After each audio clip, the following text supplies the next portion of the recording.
Good evening. Sam Tolbert, Sound of Joy Music Services. And we are back again with another impromptu live stream. The viewer requests have been somewhat piling up, and I'll generally do a live stream like this so that I can conquer them multiple ones at a time. Just give me a chance to verify that I can be heard. Yes, I can be heard listening on my iPad.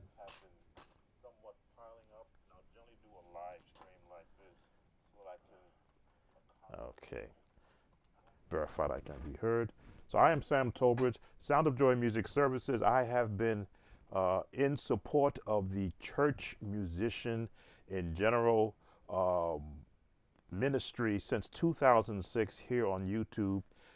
As technology became more affordable to me, I was able to put out better looking videos, and within, I guess, in 2021, able to upgrade my computer system to where I could do live videos like this without it crashing on me. So this is my way of supporting the church musicians, not just the ones who are established, but those who are looking to navigate a very difficult ministry in the church, because the expectation is at the highest on the musician to be competent the moment they sit down and start to play the song.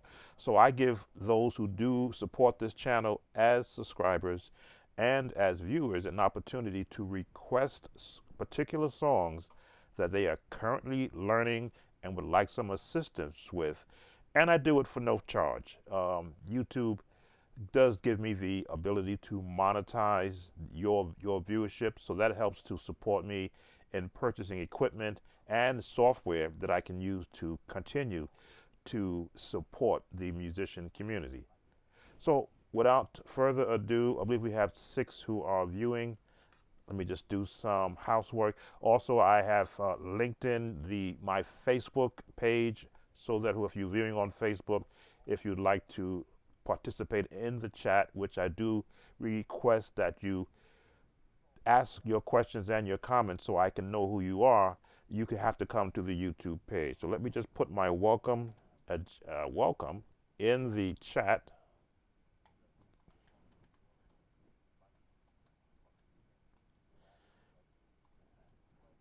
And always like to know who's here so that I may recognize you and where you're from. Talking while I'm typing. We're going to get into it.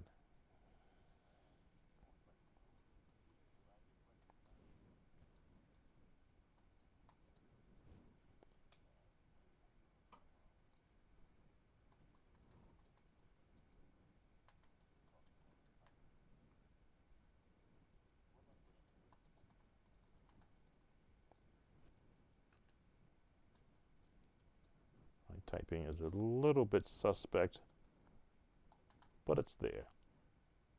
Feel free to comment and chat with each other. So breaking down a song it's an art.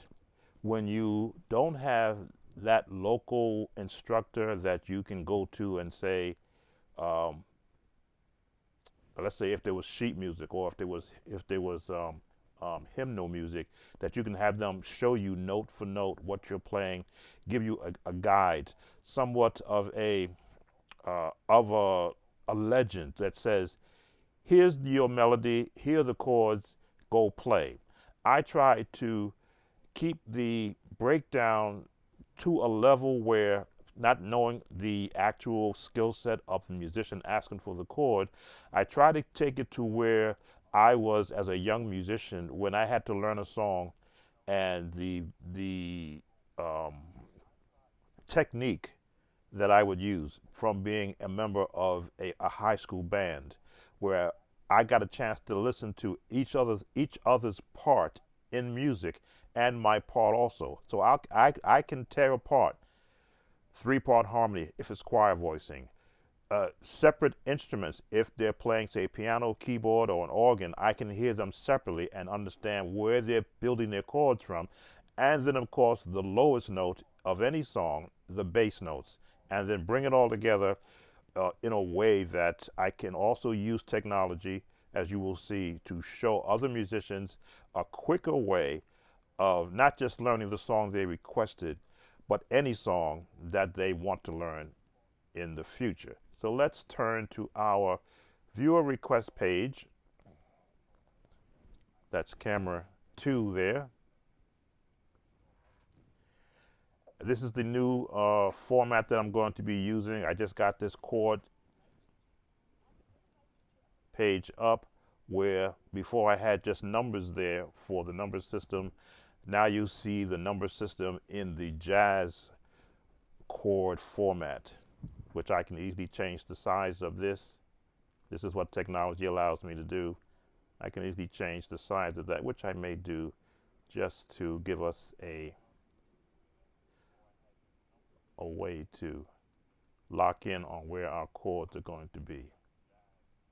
Let's just bring this down here, shift this over. I like to have synergy.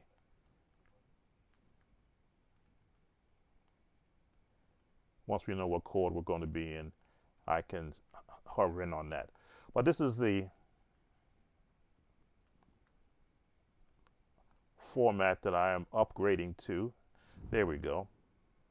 That's not all the chords there, but I can always scroll down to what chord is being currently used. We have 3, I believe, who are watching. So let's go to our first song. If you've read the description, and I'm going to be playing some of that song in the live so that you can hear where I'm working from. I generally get my hand slapped by YouTube all the time when I do this, but it's okay because I need to give the musician an actual path of learning songs in a way that I use. So let me just adjust. Okay. So first on the list is My Desire. Is it My Desire? Let me just verify that I have 2 ways that I'm looking at this. My Earnest Desire by Adrian B. King. I did demo some of it so that I can hear where the chords are going to take me. So I'll let some of it play so that we can see what key it's in. Here we go. Webster defines the word earnest as sincere in intention or effort. And the word desire is defined as to long or to hope for. As I look over my life. All right, a key that is not normally placed into a gospel format, B major. So let's change our accordion app to B major, which is going to be 5 sharps. Generally, this is how I will open up any lesson, is the scale of the song that the key is in. Now, some musicians may feel comfortable going to the transpose button, either transpose B flat up or C down. I want you to go to that scale of the song. And as you can see, I can flow through different octaves of the B major scale. B major scale and the G flat F sharp major scale are pretty much the same fingering except for one note. That's the G flat F sharp scale. The same fingering notes that's in B major except for this note. That's the only change. So if you're comfortable in one, shifting the thumb makes the difference. You can get comfortable in the other. Welcome, Terry. So we've got our key. We've warmed up with the scales. And what the scales do is, besides loosening up your hands to practice, it tunes your ear to be able to hear the lowest notes the notes in the middle, and any high notes where they are. Now we're going to try and center in on what the piano. Well, it's a guitar laden song, so that's like piano within this range. If you look at our chord chart, we don't have B major showing, but we got to do that now because that's where we're going to be playing from. B major. We'll try and bring this up so that we can look at how they are bringing the elements of B major into this song. Okay, so we got our B, C sharp, D sharp, E, F, G sharp, F sharp rather, G sharp, A sharp, and of course it's going to revert back to B. So here you have the number system chords, your 1, your 2, your 3, your 4, your 5, your 6, your 7th, and then it goes back to the 8th chord. This type of a song is going to work off the number system. It's just a matter of placement of chords and where they're going to, what bass notes they're going to apply to it. So now that we got our key, we have our key, we have our scale, we have our generic number system chords, we're going to see now how to break this down. Again, YouTube, this is be playing the music in the background, fair use for teaching and instructional moment. I know how that works. Let's start it from the beginning and let's see what we're going to picture.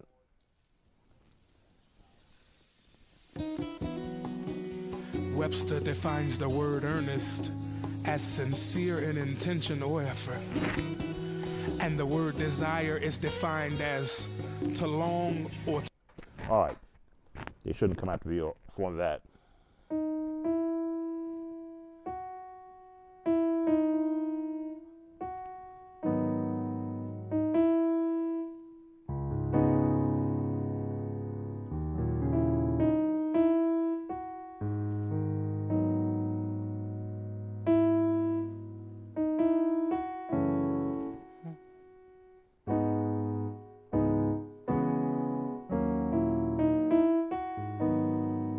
So I'm listening for all the notes. Where the melody is, that's the highest note. These are the chords I'm hearing in the bottom and the bass notes.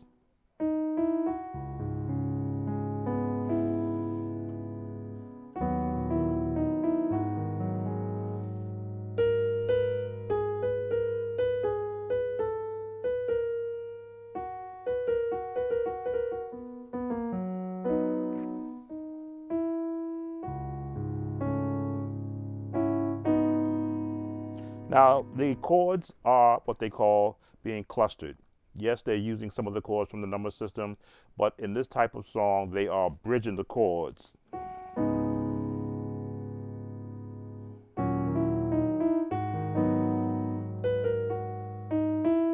And I always like to try to get the intro in because those chords will come back later in the song. Let's listen some more. to hope for. As I look over my life in retrospect, I'm reminded of His grace, His mercy, His kindness, and His favor. So this is my earnest desire.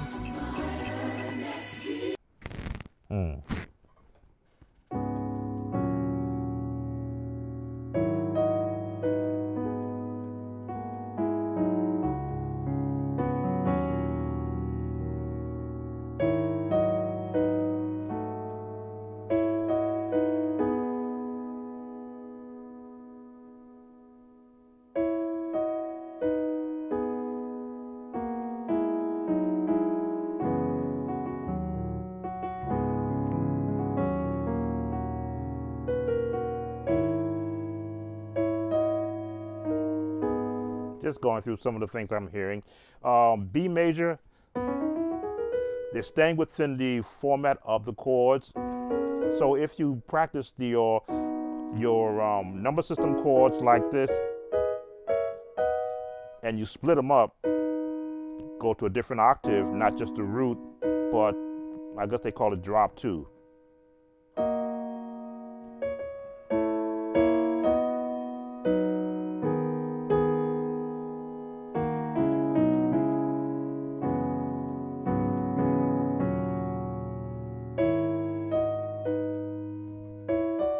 The series we're doing for April is going to be teaching you how to build your chords versus all the songs that you listen to. Just looking to see, make sure I didn't miss anyone coming in. So let's get into the meat of the song. Again, I like to work on the intro so that I know those chords are going to come back. But let's hear what the melody chords are doing. As I look over my life in retrospect, I'm reminded of His grace, His mercy, His kindness, and His favor. So this is my earnest desire. Okay, so that's going to come back.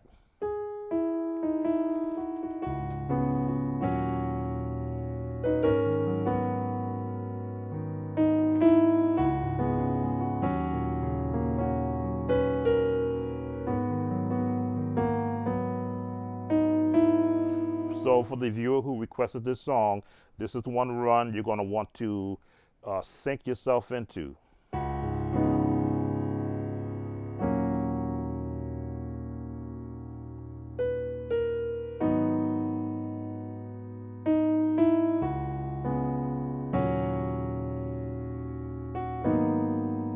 Adding that jazz element to it.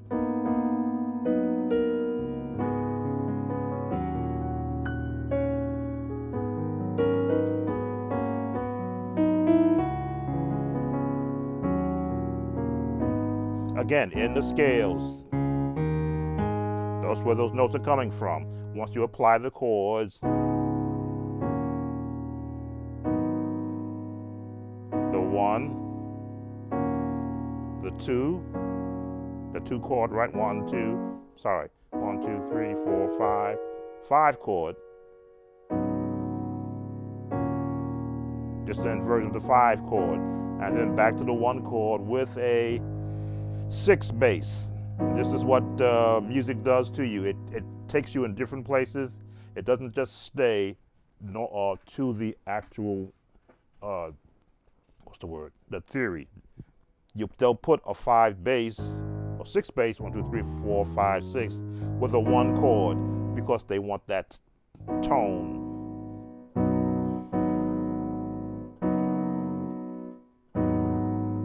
All right, let's listen some more.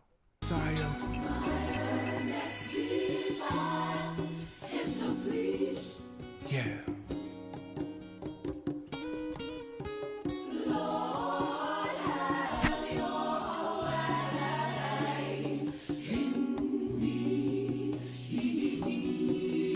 Desire.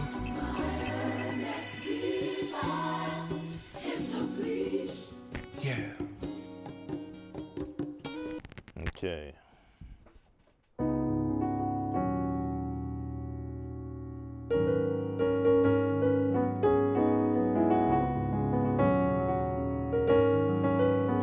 No piano. This is all. This guitar is the lead along countersyncing with the vocals. So you've just got to find what pattern is being laid underneath the vocals, and that's the same pattern, which I said is very important that you learn this pattern. Let's continue because it does change.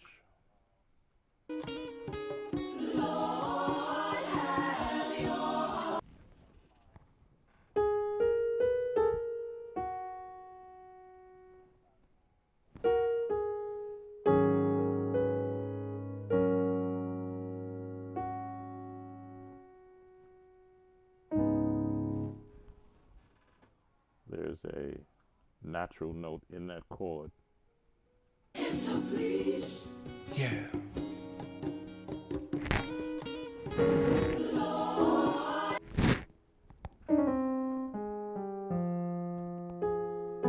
There's the chord I hear.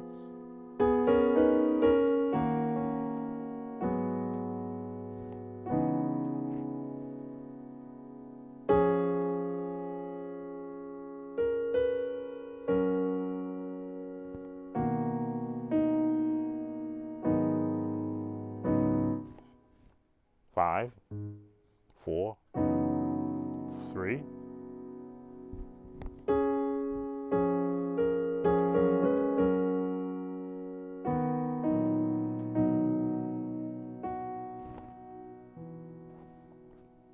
Five, 4, There it is.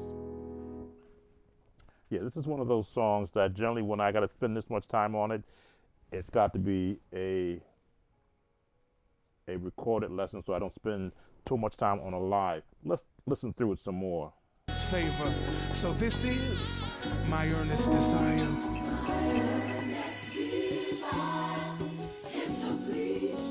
Yeah.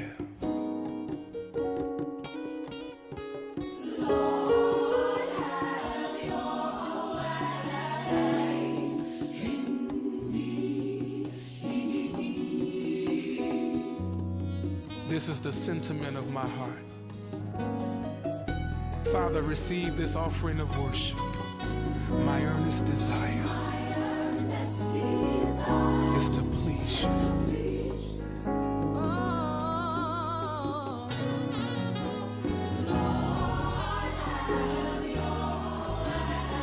In me. Yes, this gets me YouTube notification because I've played so much of it. Just trying to hear the path. This is not traditional gospel. It's a cross between R&B and I'll call it light jazz.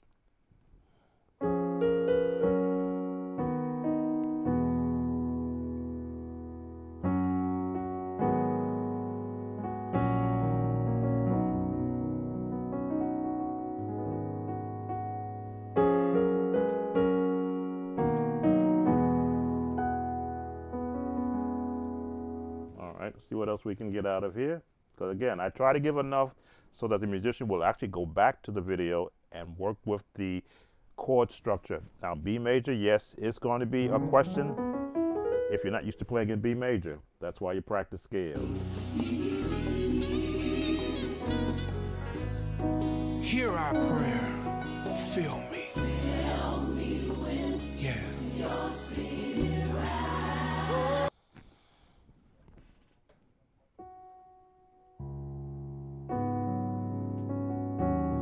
Same chords.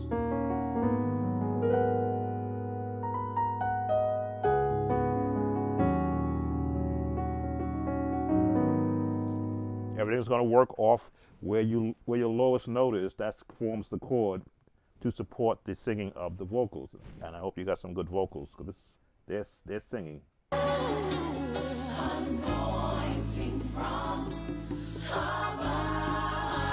for vain. Okay.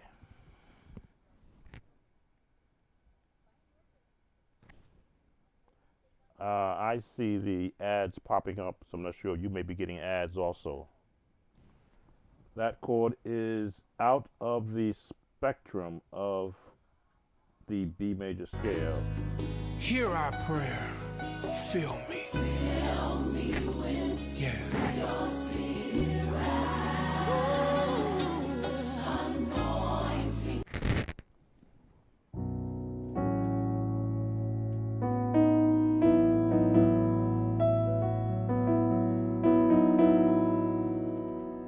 Okay, from there they go to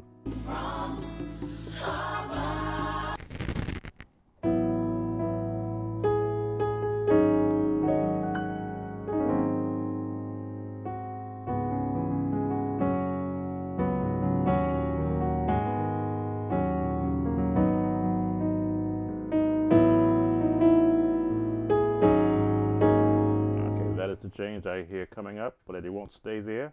Not for vain glory, but that I may be.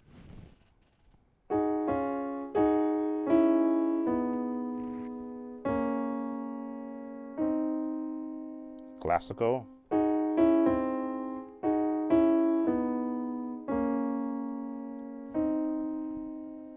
Yes, my ear can pick up the path because I've heard these chords used in Smallwood songs.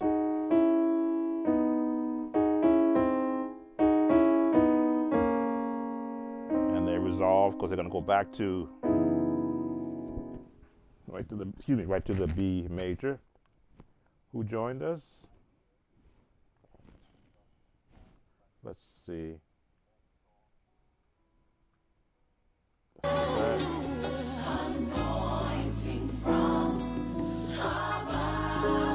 not for vainglory, but that I may be a vessel.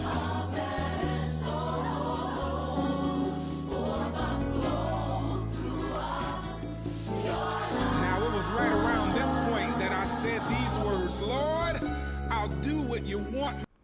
Yeah, this is not traditional gospel. So I'm not going to stay on this one too long. This is one of those songs where I've got to give, I can't have nothing else going on to map out the path of these chords, which, because I prefer traditional songs because that's what you would use in the church.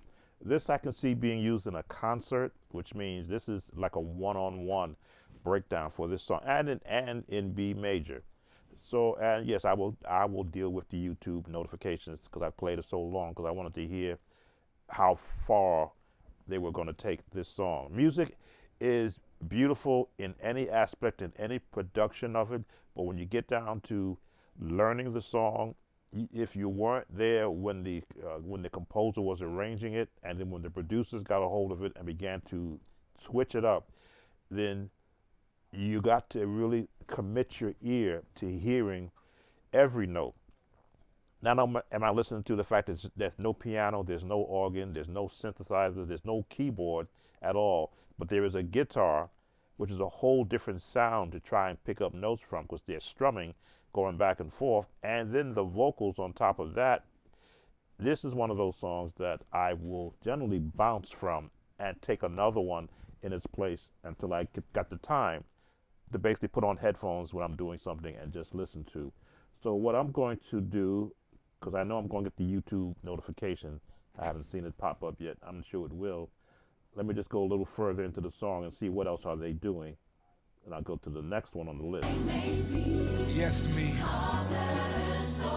If you can use anything, Lord. Lord, I'm willing, I'm ready, and available to you. Fill me, Jesus.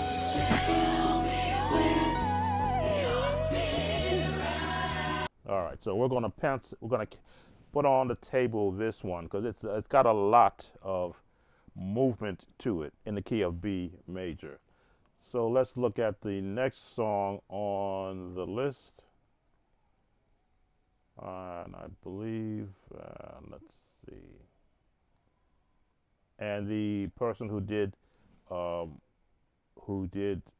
request this song put in a second request for it because I've been tabling it. I was wondering why I haven't looked at it, and this is why when I first heard it, I said, "Oh no, I've got other projects I'm running on to devote 2 or 3 hours to map out every note in this song like this." This would be something. And to the person who requested this song, thank you for the request. These are the type of songs which I like to be able to let musicians know. They require me to stop everything I'm doing and just listen to what's happening musically. It's not, as I say, a cookie cutter traditional song. It's one of those songs that you would have to actually have a one-on-one session with, so I can hear musically, where are you? Because if B major is not your forte, then it's a lot of time spent to break down a song in a key that perhaps the person requesting the song doesn't normally practice in. So we'll get moving on. Let's see.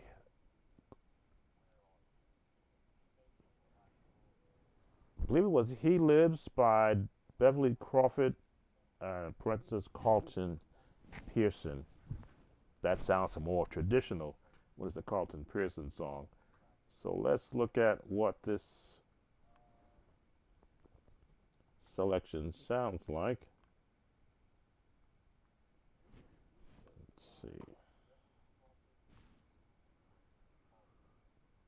And I see others have done instrumental tutorials on it, which is always good, because I often say musicians should not just start with me, but try out other content creators, other musicians who are doing the exact thing I'm doing, that they may give you a better breakdown because they can give 100% to what they're doing for the breakdown, where I give enough to it so that I can make it content for the YouTube page and educational for more than just one viewer.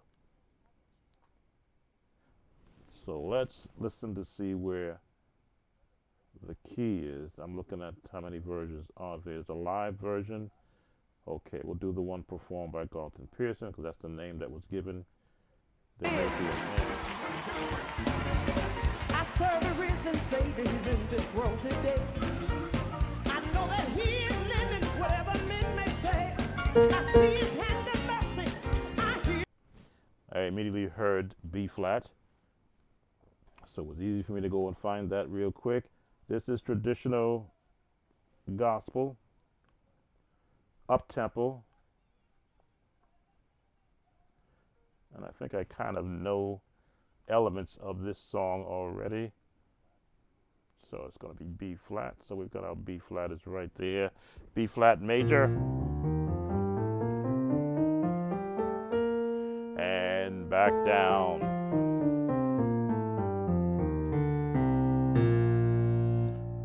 Our number system for B flat is right there.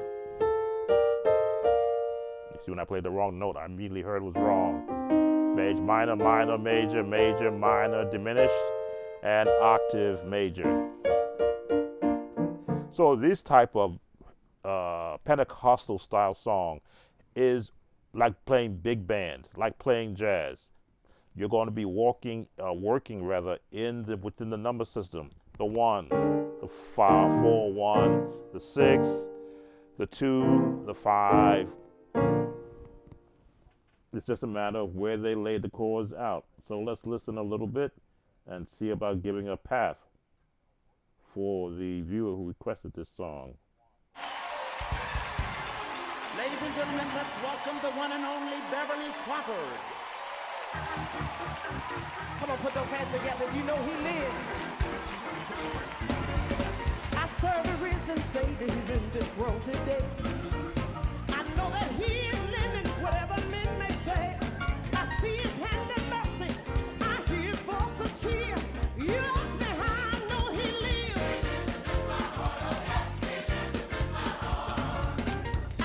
So there's your pattern. The 1, 4, the 1. The 1. 2, the 5, the 1. I think what they call the 4, 3, 6. Flat the 6 to the 5.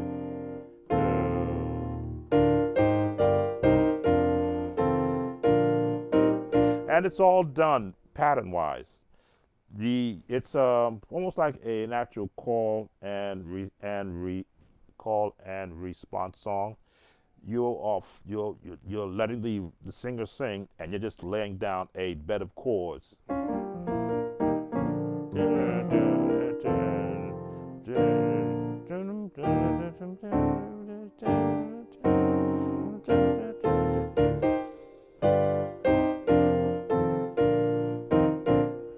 Let's listen to the second part of it. Serve a risen Savior in this world today. Lord, he is living, whatever men may say. I see his hand of mercy, I hear his voice of cheer. You ask me how I know he lives.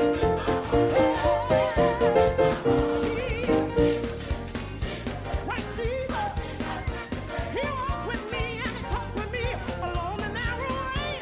He is salvation. You ask me how. Okay, second part.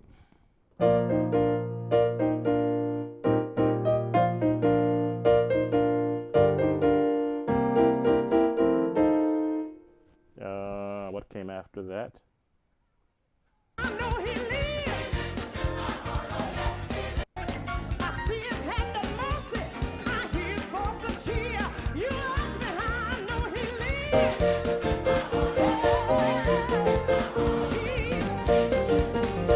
Christ Jesus, he walks with me and he talks with me along the narrow way. He is salvation. You ask me how I know he lives. Boy, YouTube's gonna come after me.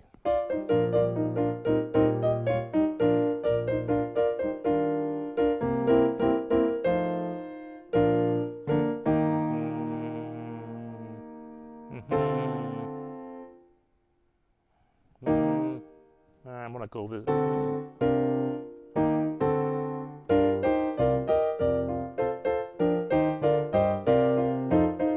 The bass player is giving the final tone of where the chords are, because your choir members are singing their part, the lead is singing her part, and musicians are just playing patterns. These chords, straight jazz.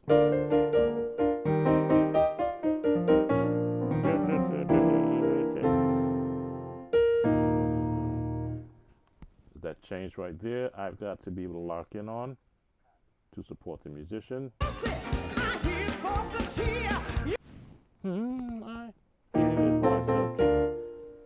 They don't go to the minor or to the seventh to the minor. I serve a risen Savior in this world today. Lord, He is living, whatever men may say. I see His hand of mercy. I hear voice of cheer. Okay. I hear the voice of.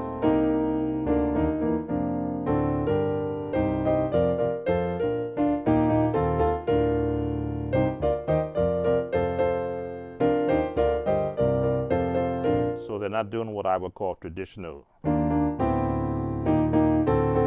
not doing that. Just staying up here.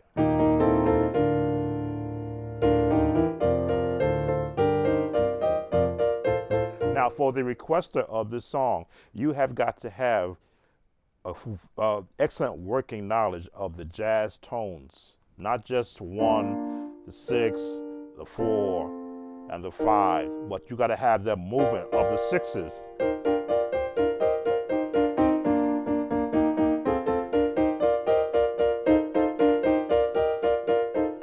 You have to be able to hear not just what the music is doing, but what is the choir voicing doing, because they also are leading you into your chords. All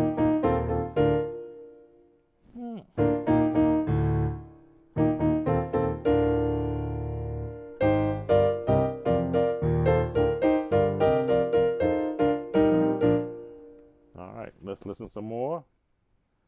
Move it up a little bit. I think they changed. I know He lives. I know He lives. I know He lives.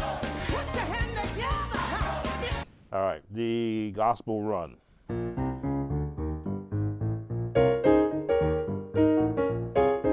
Let me slow it down.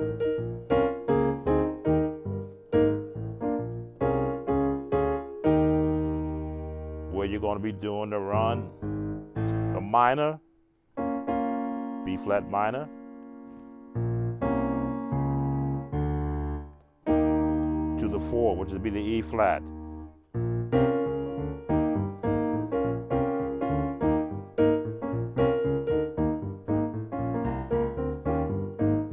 Chromatic scales give you the ability to float around a bass pattern. Now, if you have a bass player, which a lot of you musicians do, then you're just going to be hanging on here.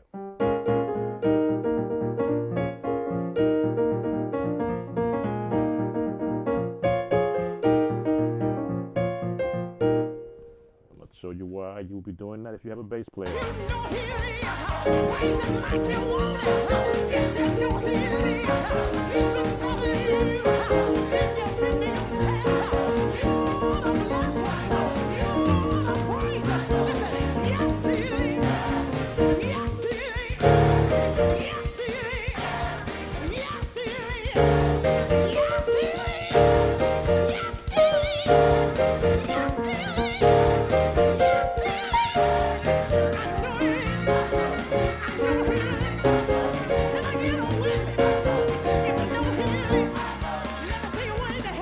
So yes, I had to change up and give that major note there.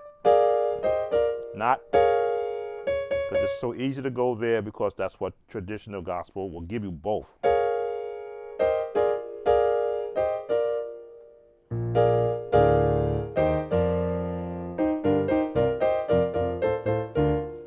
All right. Yeah, YouTube is going to come after me now. I'll let them do what they're going to do to the video. It's okay. I don't get to do many lives, but this helps me to get to clear out the many videos, many requests that are coming, because I'm working on so many projects for the month of April, not just here for YouTube, but also on my Patreon page. So this gives me a chance to answer some of those requests. Let's, because it's alive, which means they can go on and on with these runs. It's not scripted. That's what I'm trying to say. Let's see what we got coming up.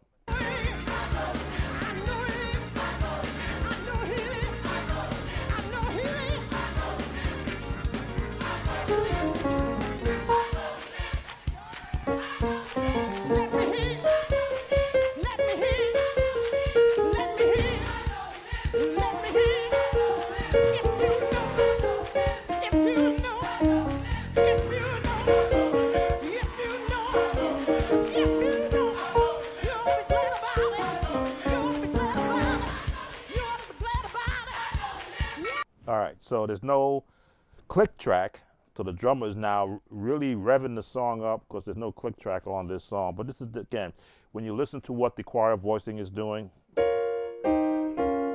that gives you where your chords can be found. In this case, in the minor family, minor, minor, minor, minor, minor.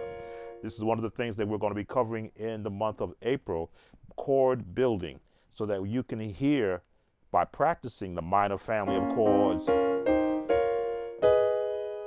There it is. You can tell when you want to use a minor chord and how you can switch it up.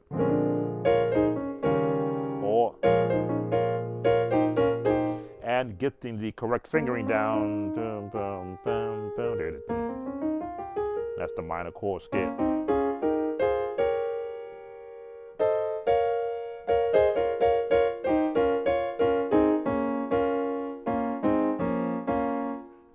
It just helps to strengthen your muscle memory, number one.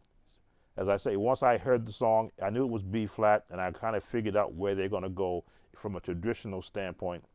It's just a matter of learning the patterns and then listening to not just what the musicians are doing, but what is your choir doing, because your chords are going to be built around the singing. Okay, we're going to stop on that one. We're pretty much near the end. Let's look at the next on the list. Let's see. Jesus Dropped the Charges by the O'Neal Twins. I haven't heard that one in a long time.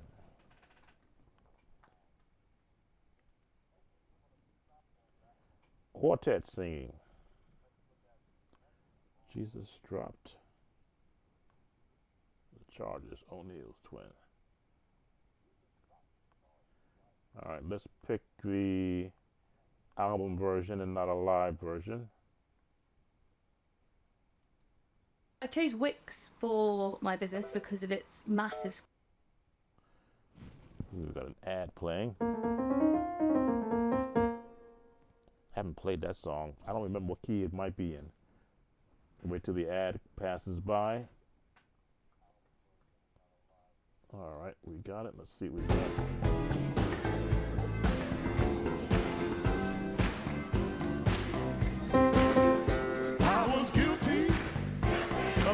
Charges,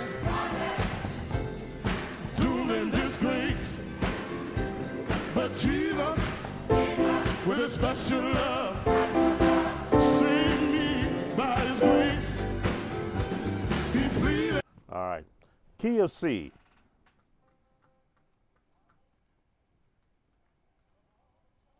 Let's bring that down. So, clean this up. I like to have a clean looking. Let's get me just got space over here. Clean this up. And if you haven't subscribed yet to this channel, now that I moved that last, don't forget to like the video if you're watching, and subscribe to the channel if you're not a subscriber. I do look to be as much of an assistance to musicians, especially the ones that are currently serving in churches, as much as I can, not only with their requests, but with exercises, with techniques, with lessons that helped me become, in my era, because I'm an actual retired church musician now, but as you see, I haven't retired from playing. I've just retired from the duties and responsibilities of a church musician. But I keep my skills always up. April, I'm looking at my 68th birthday coming up in 10 days, 11 days from now, and I'm still as enthusiastic about music as I was the very first time I heard music and I was near a piano and started banging on it, trying to duplicate that sound. So hey, welcome Dune Star from New Zealand. So let's look at the key, C.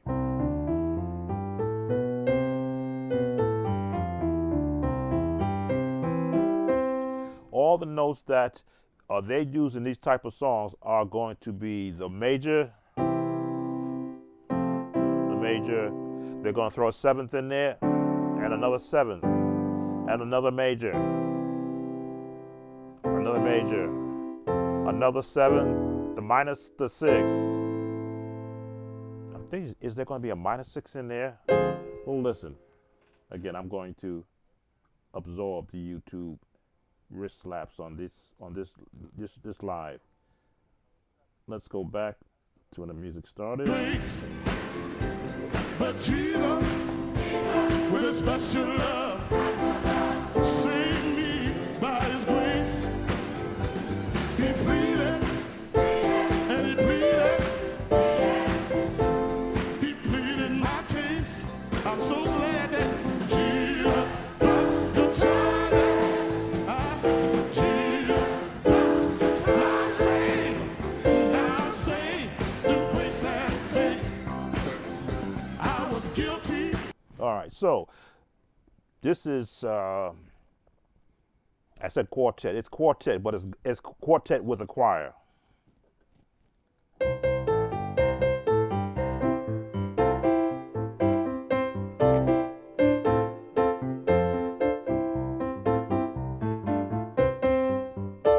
And again, the chords are within the number system. They had just been expanded to a choir version.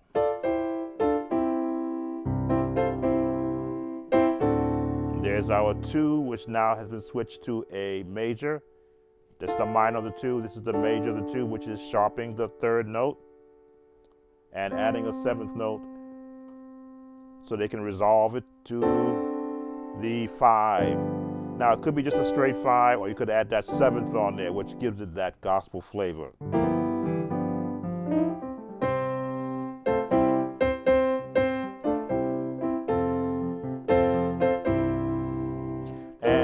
Jesus drops. There's that next sharpening of the 3. They get that major and add the 7th right into the 6. Jesus drops the charges.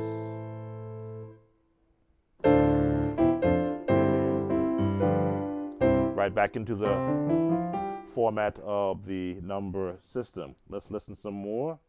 For so long, live in sin too long. But Jesus, with a special love, reached down with His arms so strong. He picked me up, turned me around, gave me a brand new song. Jesus,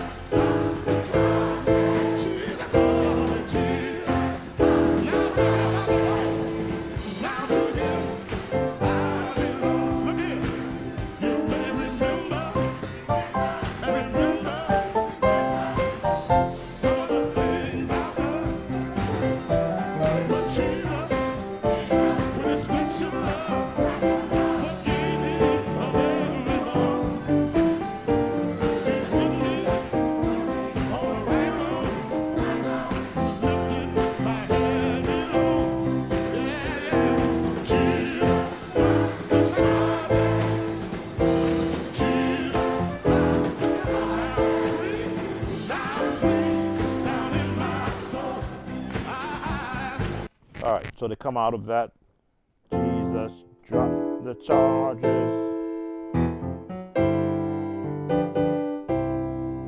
So, patterns.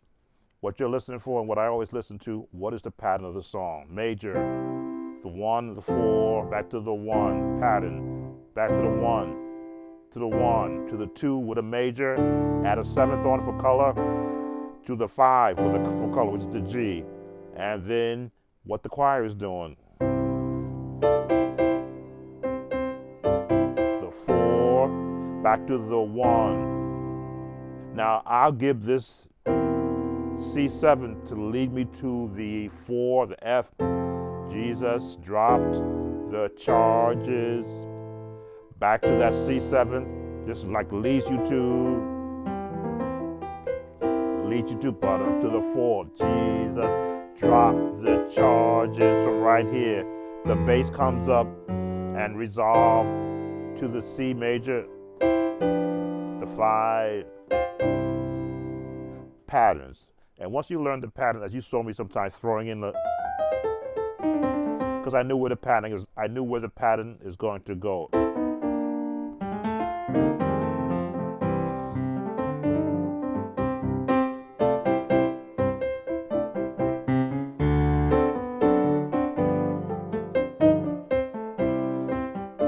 Right into the chords where the choir is and the musicians are and the bass.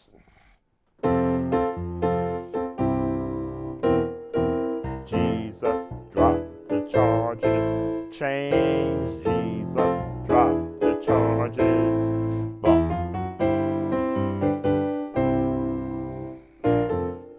And you could have put that in there also. Let's see what else is left. He dropped the charges. Jesus dropped the charges. Although I was wrong. He dropped the charges. Jesus dropped the charges. Show me right from wrong. Yeah. He dropped the charges. Jesus dropped the charges. And cast them all away. At Calvary, at Calvary, I died. At Calvary, at Calvary.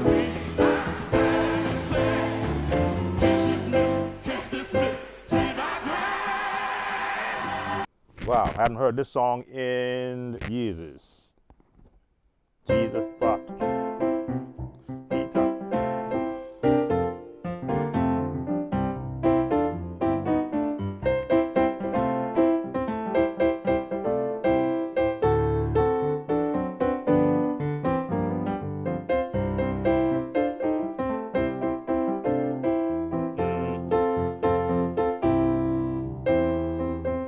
At Calvary I stand.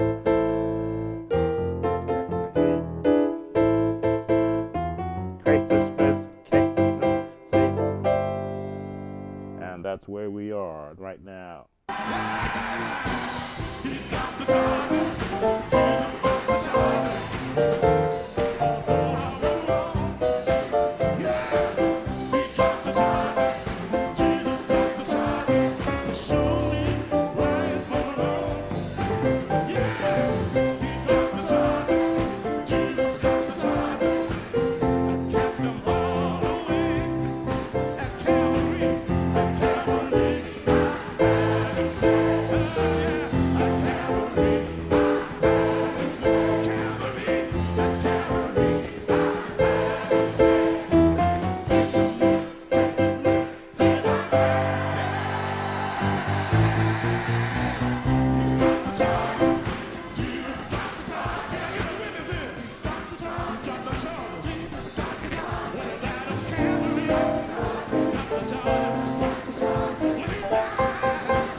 so I'm not going to play it anymore.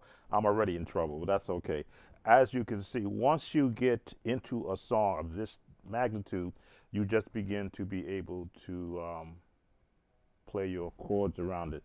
I'm going to go on to my intro page for a second. I have an insect that is bothering me, my attention. So let me go here for a second and I will be right back.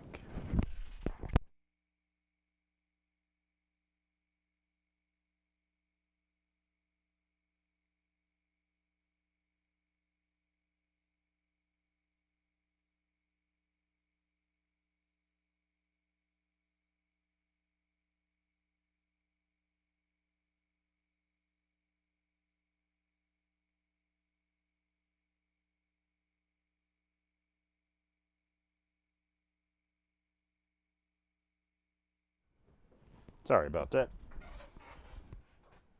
I have some special bug spray that is scented. So when I get annoyed by insects following my lights and distracting me, I just get a wisp of my dissatisfaction with their troubling me. So I think we've got enough of that song. Let me just make sure that there is nothing further in there that may be different. Till the sun stops shining. Cavalry. Okay, so those are pretty much the chords. Okay.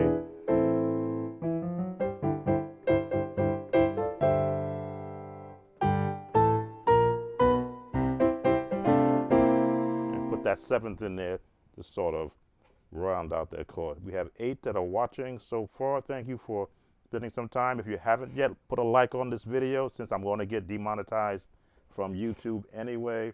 But I do this for those who support this channel with your viewership. The next song on the list is Richard Smallwood's Psalm 118. Smallwood songs are a favorite of mine. I've got to hear what this version is of Psalm 118 because his songs have a pattern, just like all other songs.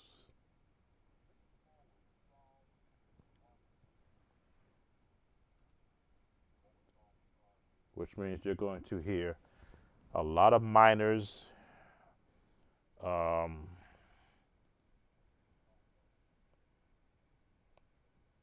a version of a diminished chord,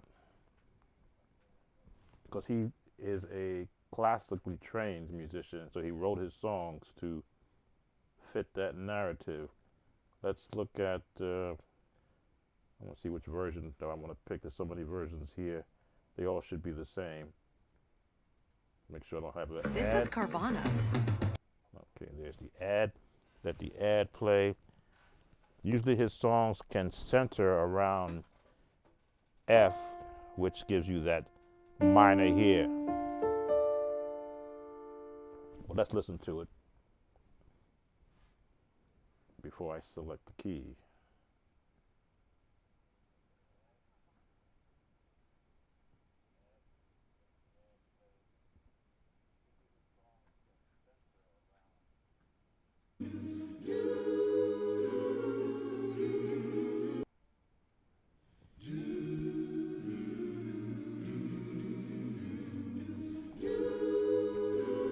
I haven't heard this one in years.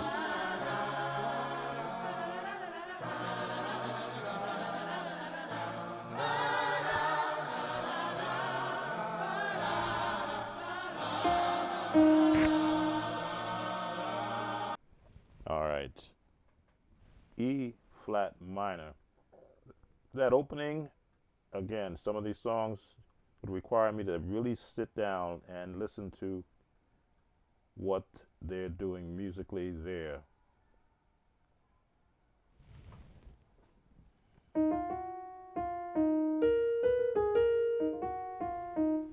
So let me attempt to hear it.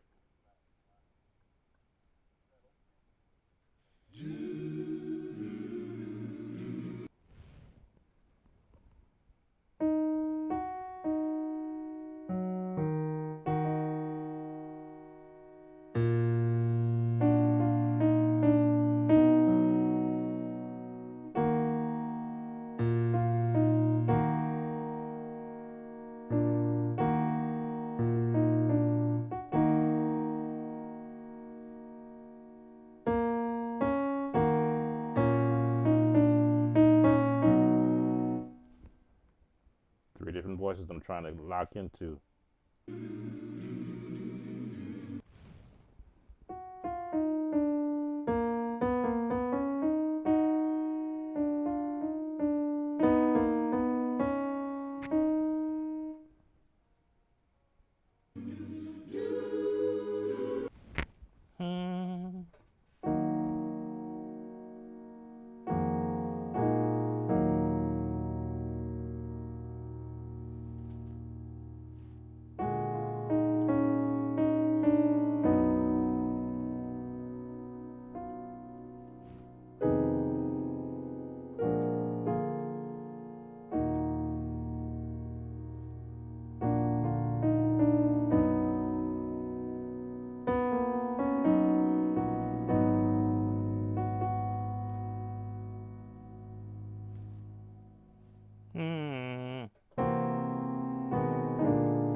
Again, I'm not going to spend too much time on this opening.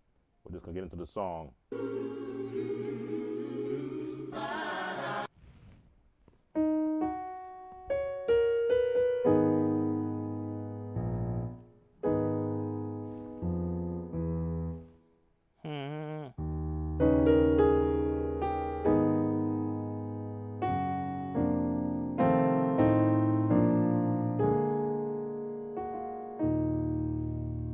That's the path I remember.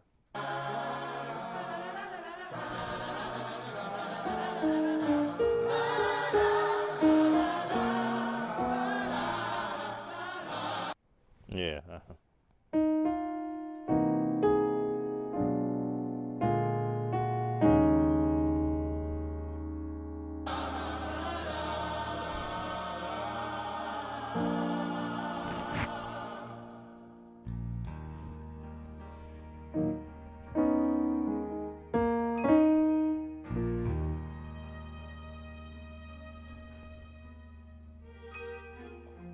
All right, classical gospel. A lot of musicians struggled playing his earlier songs because they couldn't understand the path of the song.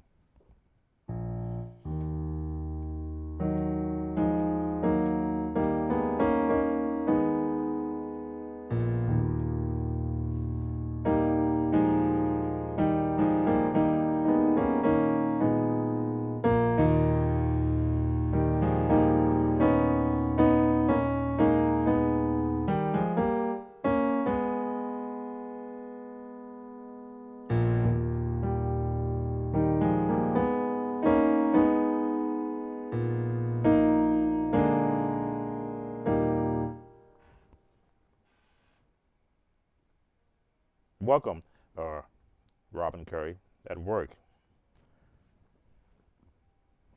I won't take this, even though I'm going to get some YouTube copyright notifications for all these videos I'm playing. I'm claiming fair use, but I won't let them take out the videos because you need this process is one that strengthened my ability to learn songs by learning these type of songs, especially when the Richard Smallwood era began. And he totally went away from the traditional sound of gospel and brought this classical sound. That's when I had to really put my ears, or once I put my ears out, I had to dismiss everything I've learned and learn a new language of this style of gospel. To hear those change.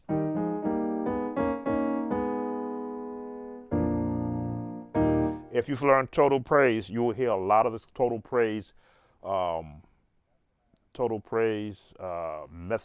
chordal tones in a lot of his music. Once you've learned what it sounds like, the Richard Smallwood style is, you'll hear it in every song that he has written. It is like a signature. This is who I am when you hear resolve and to that major. So let's listen some more.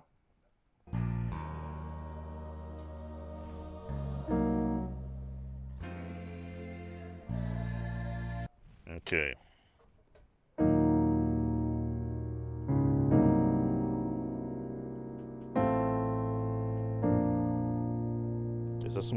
That's a Smallwood style.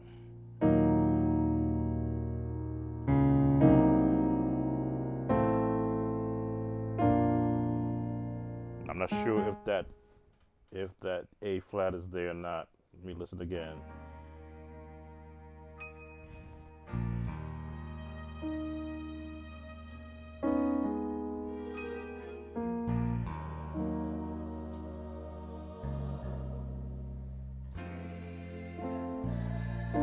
B flat.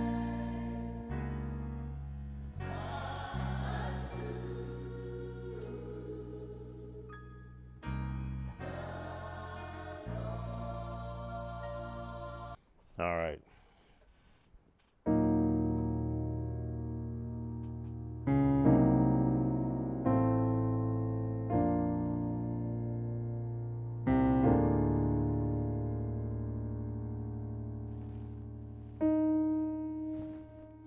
E flat.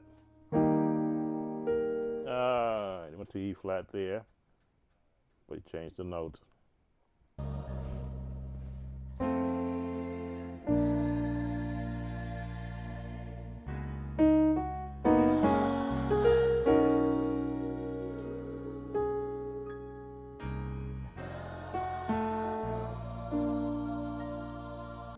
Ooh, okay. Classical. Smallwood turn.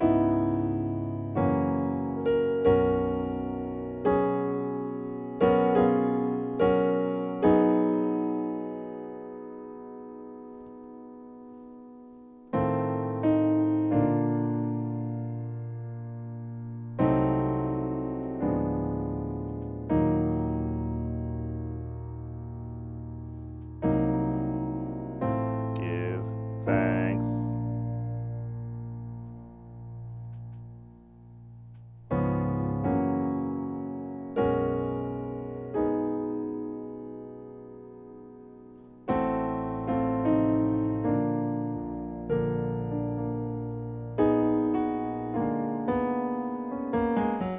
Now, the viewer who requested this song,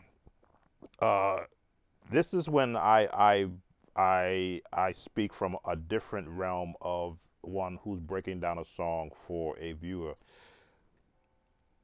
These are the songs that can choke a musician's spirit if they lack the discipline to listen before they play. I had not played this song or attempted to play this song probably since the first time it came out. My ears are a lot more keener than what they were when this song first came out. So I'm jumping ahead, and then I'm listening and going, oh, why don't jump ahead? This is his change. He's here. He's going to drop this note. He's going to go to here. He's going to go to B flat. Then he's going to do a 2-5-1 to G flat or F sharp.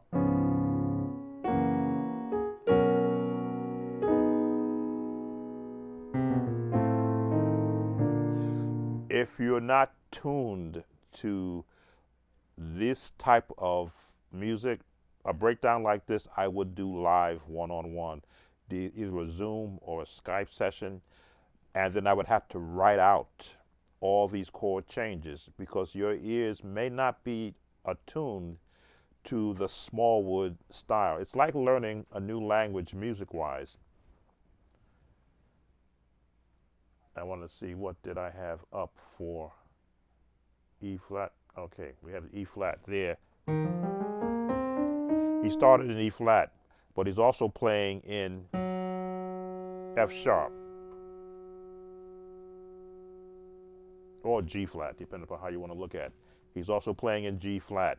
Then he's coming down into F to give you this chord, and he's going to the key of B flat, which also shares the note with E flat. But it's the mixture of the chords that would make a song like this. And I even struggled with learning some of his earlier songs because I was looking for the gospel. You know, give me the, wasn't there. Some of his songs did have it, but it had his style of it. So, without worrying about the intro, your chords are going to be here. He's going to throw this chord, C minor 7/5, and I believe we covered this chord in the basic chords for the key of C. We covered this chord. It's the same chord, it's just shifting where your notes are. Now he's going into B flat. Now he's going into D flat to go to the G flat.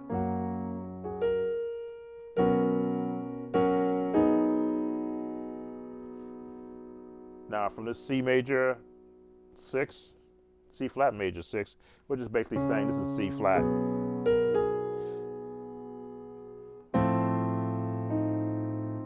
And he's repeating this chord. So that gives you that much of it. Let's listen some more, because he's going to repeat these same chords, I believe.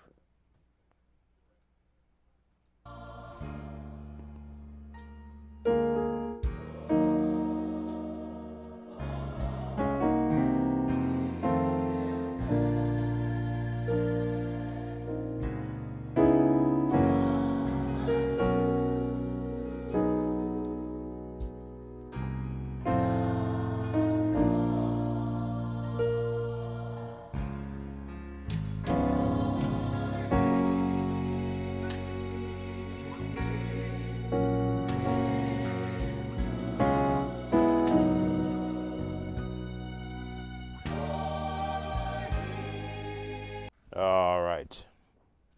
We came back to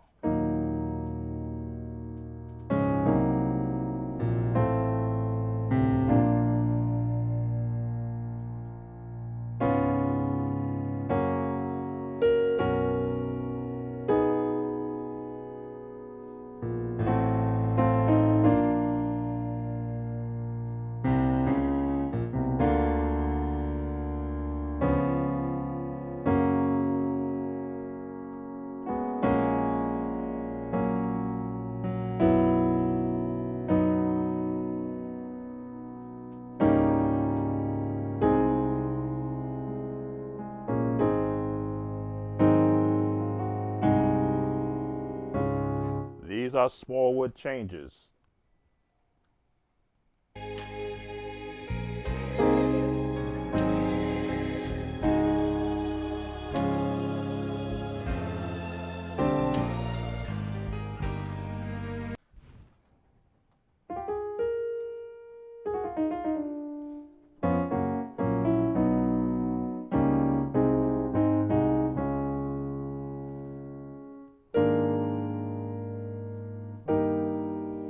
Going back to E flat, I believe. Let's see.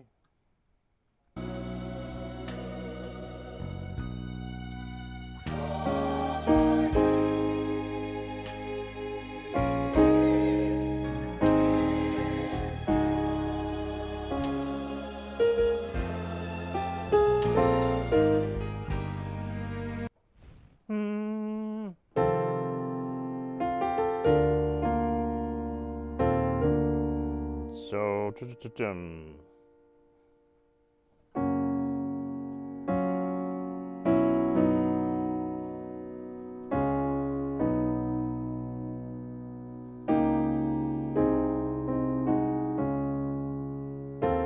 there it is.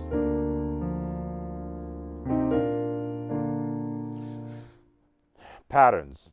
Richard Smallwood is about patterns also. G flat. And this is the circle of fourths.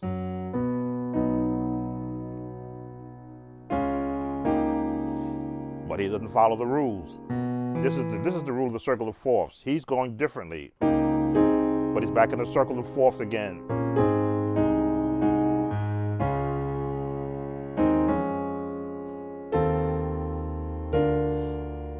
So it went from E flat minor to F, G flat to, I want to say B. Let me see. Yep, to B. Then he went to A flat from B major. I'm sorry, from, I gotta see what the lowest note is. E flat minor to G flat to B. Now we're in D flat.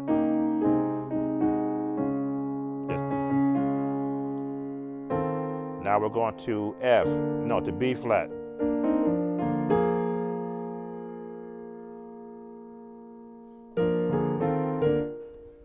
I didn't finish off that chord. Let's hear it.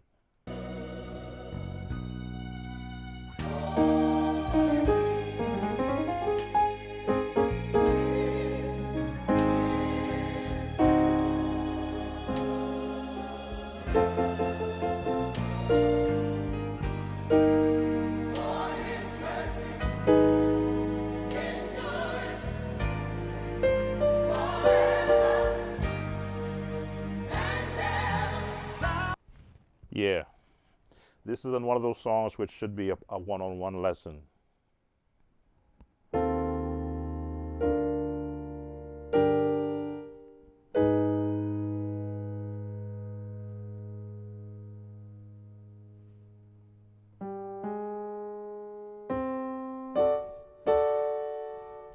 These chords are not traditional.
Yeah, not gonna go too much further with this one.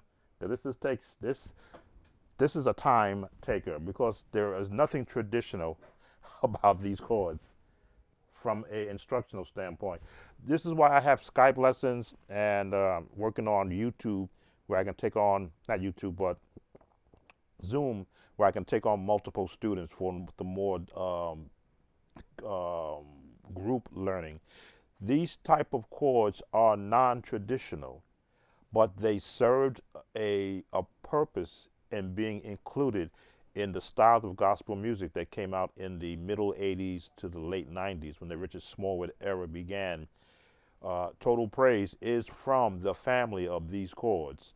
Jesus, You're the Center of My Joy is from this family of chords. For Every Mountain does use some of these chords also. Songs of this era began to change from other songwriters because they saw the impact that a classical sound had with an interpretation of sometimes scripture.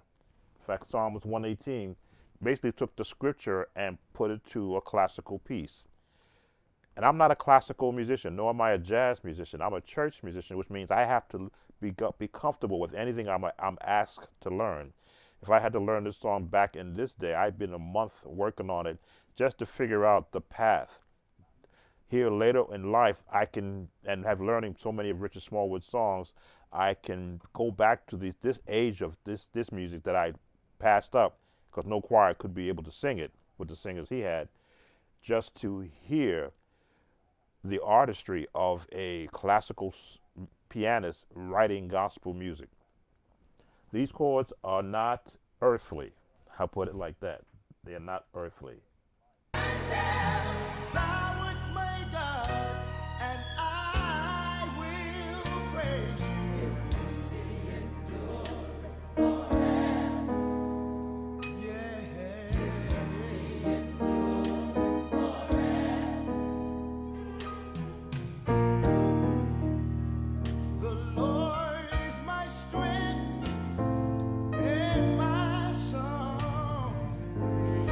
Has been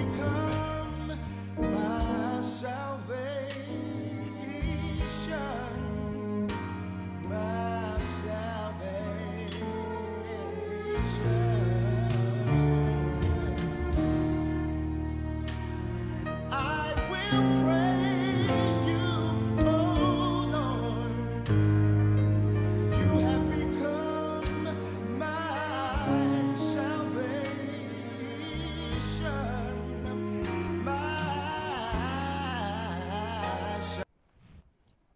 No, this will not be done on this live. Again, I'm in awe of the path of these chords.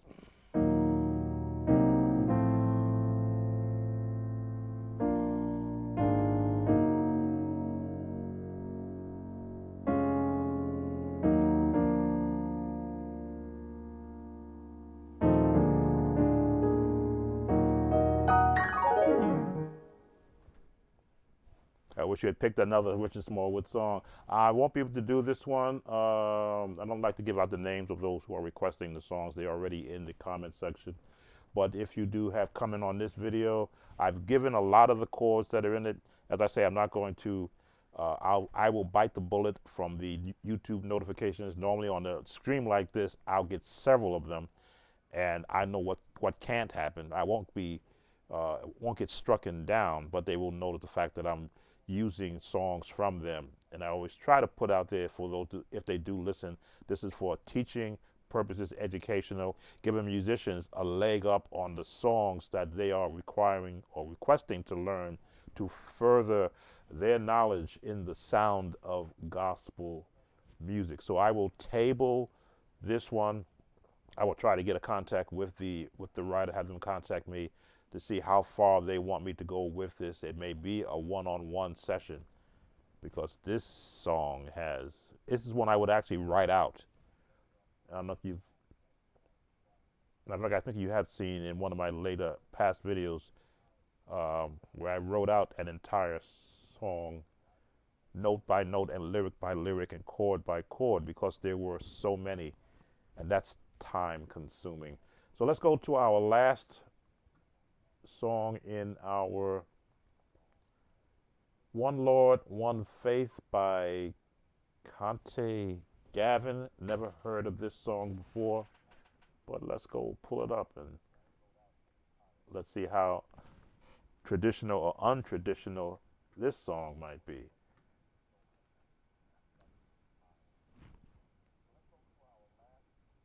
One Lord,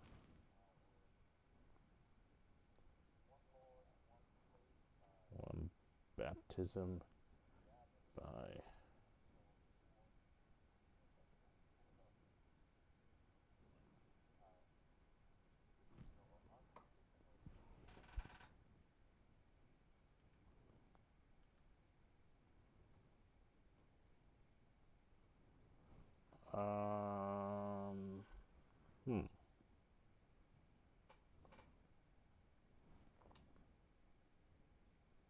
Oh, here it is. Kalonte, Gavin, and Friends.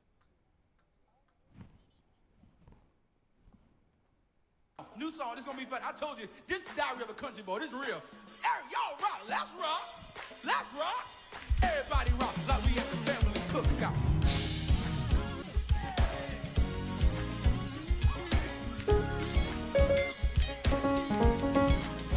Everybody rock.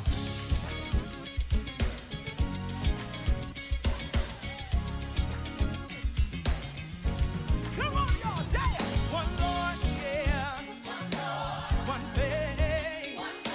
We come. Praise you. Clapping our hands. Lifting our voice. Say we come. Praise you. One more time. One Lord, yeah. One faith. Okay, we're in D flat.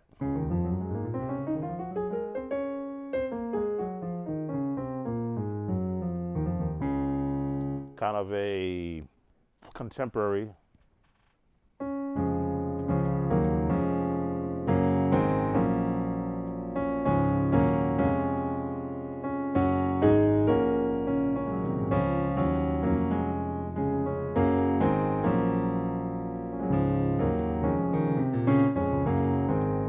That is the pattern so far.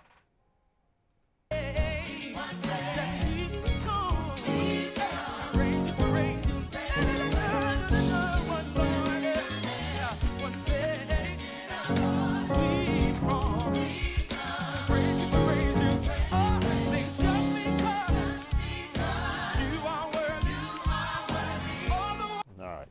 Get that bass right.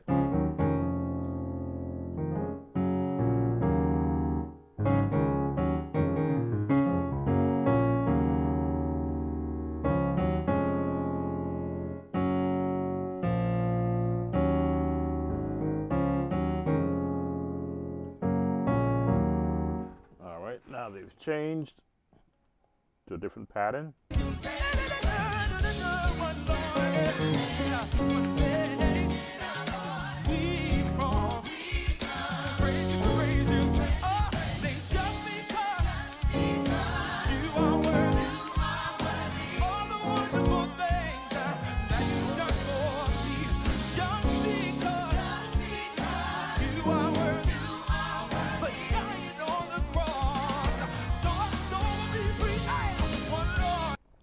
Okay.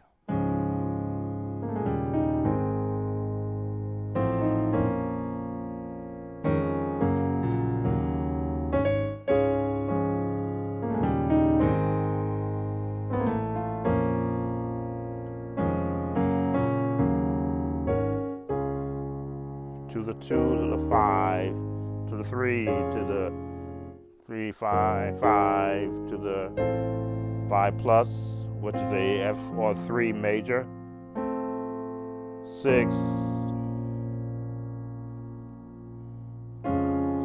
back to the 2.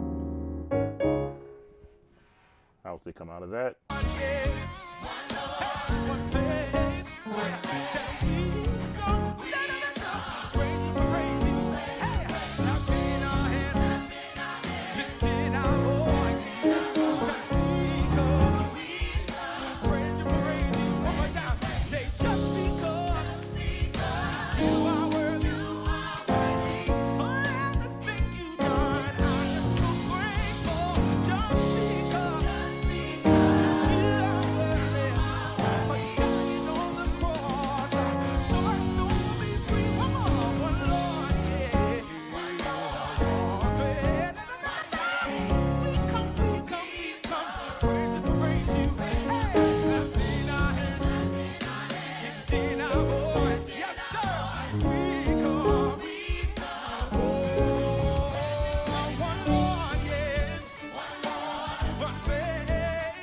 All right, a pop song. Once you got the pattern down, they are going to, oh, welcome Sharma Sykes. You are very close. So which song was that? The Richard Smallwood, Psalms 18? Again, I had not heard that song since its inception. So I said, gee, I'll be able to figure this out because it's just Richard Smallwood. And then I said, oh, wait a minute. That's probably why I never learned it. I never told to learn it because you couldn't find singers to accomplish that style of singing, to do the song justice.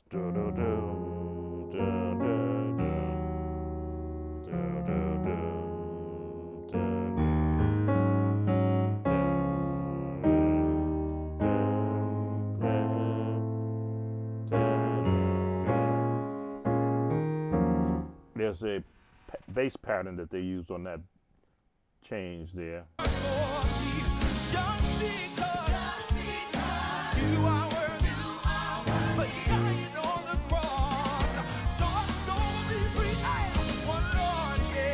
Okay.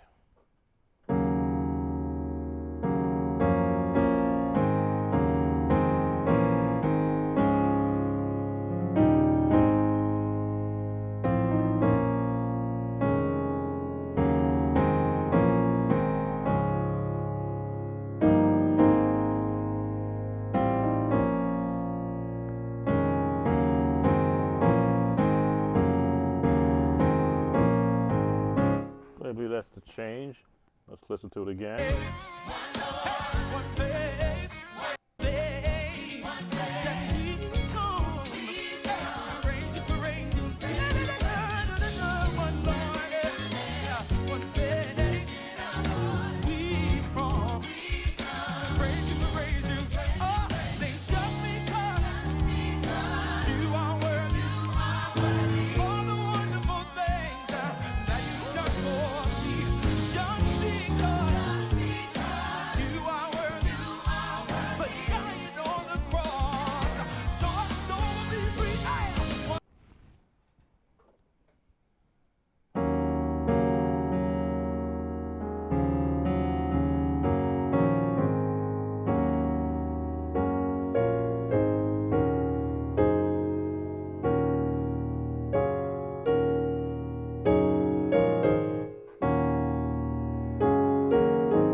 it is.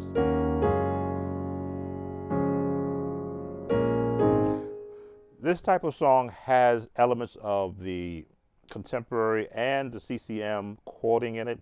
That's why I'm hearing the bass lines, but the chording is counter. To hear this chord,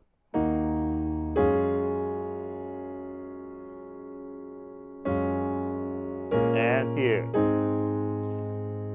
it's basic chords, minor, but on the 4, which is right, a CCM chord, a 6, 5,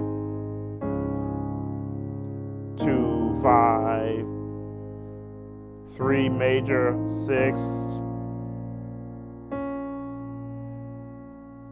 2, 4, 6, 5,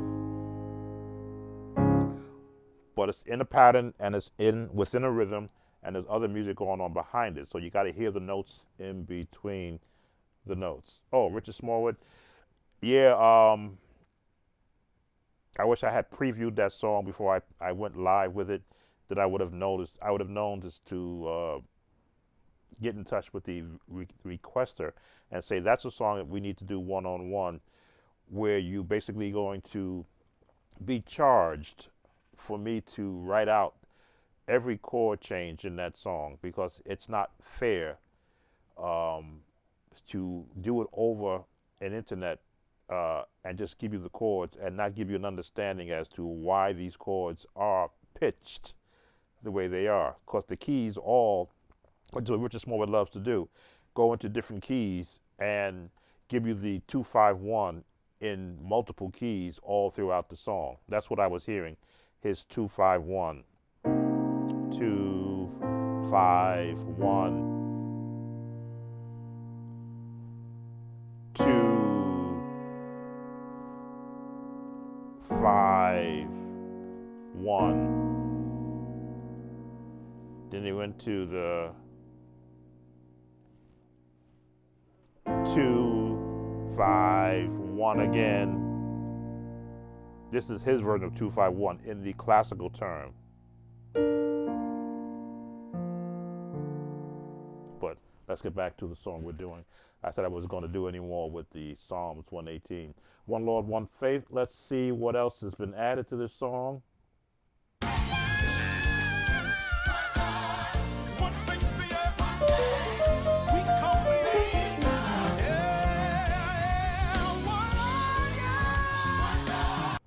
All right, so they are doing the old John P. Key and the old Hezekiah Walker thing and the old Timothy Wright pattern of just taking the song and then going up keys. So they went here, they went to here. It looks like they went to here, now to here. Now they're up to here in G flat.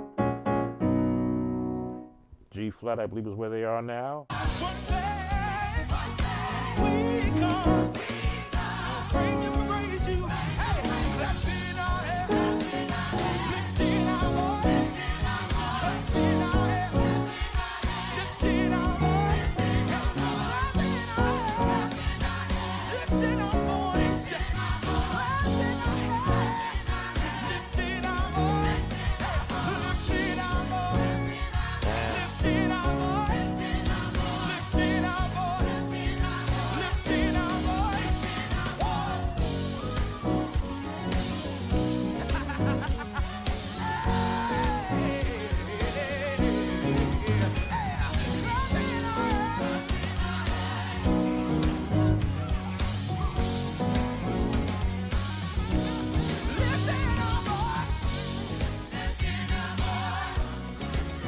There's more to the song, believe it or not. Did they go up another?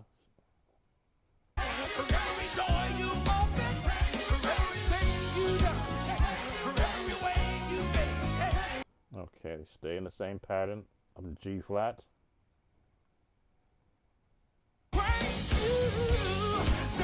All right, patterns. Once you've got the pattern in this key, it's same. This key, this key,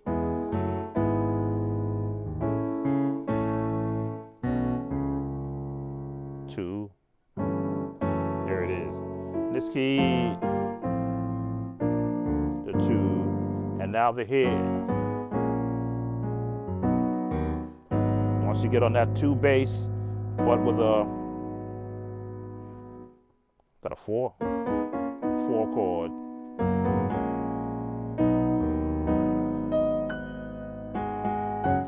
That will get you through this song. And I believe that brings us to the last, just change my scene here. That brings us to the last song of the current requests that are out there. Now there's one request that I'm looking at for a song done in another key, and the whole thing changed. I don't like to modify songs for a particular person's style. If the song is done one way, then that's the way I'd like to be able to teach it. So I'm hesitating on doing that one. I know the person who's requesting it, and they've requested many songs in the past. So that one I may still take. They wanted me to do it on a live, and I'm like, how you gonna know I'm live if you're not watching me, whatever I do? So I'm not gonna worry about that one. But I covered, let's see, what songs did we cover? I covered My Earnest Desire, which was, again, another one of those songs that should be done live because of the chord progressions, especially from a guitar. He Lives, which is traditional Beverly Crawford. Jesus Dropped the Charges, more traditional by the O'Neal twins. The Richard Smallwood, Psalms 118, His Mercy Endureth Forever. That's a head scratcher song because you have to be in the mind of Richard Smallwood. And of course the One Lord, One Faith song. A part of me wants to jump back into that Richard Smallwood just for my own I don't call it gratification, but to hear a song that I have not heard in years and now tear it apart, if though I needed to learn it by this weekend or for Sunday, would be one of those feats that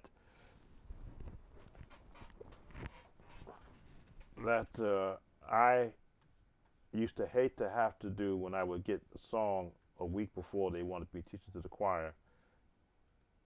Most times I tried not to say no.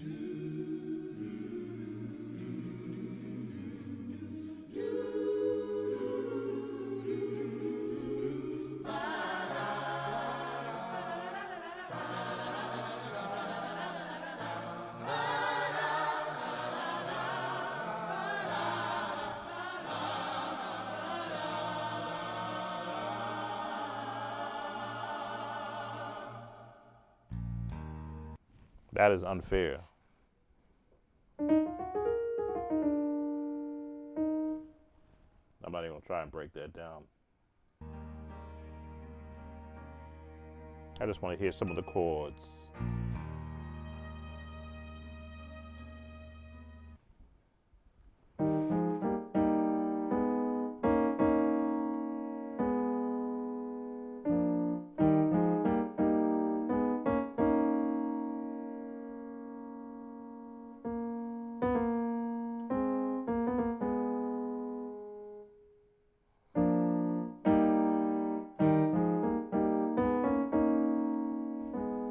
A different chord at the top.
Sorry, you weren't seeing what I'm doing.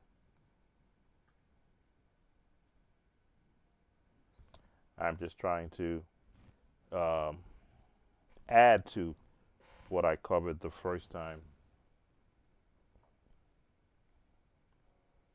Because usually when I'm in lesson mode, I'm trying to be conscious of what I'm showing and not listening precisely to what I want to hear.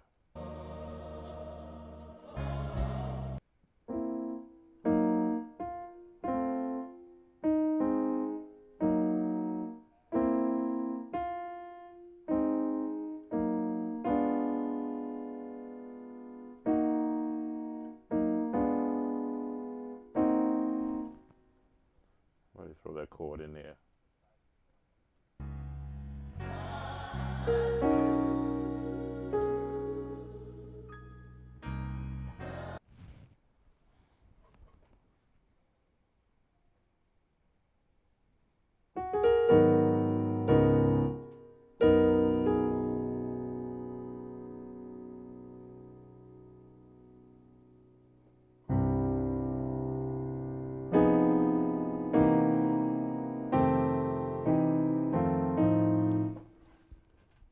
I want that one chord he threw there, passing chord.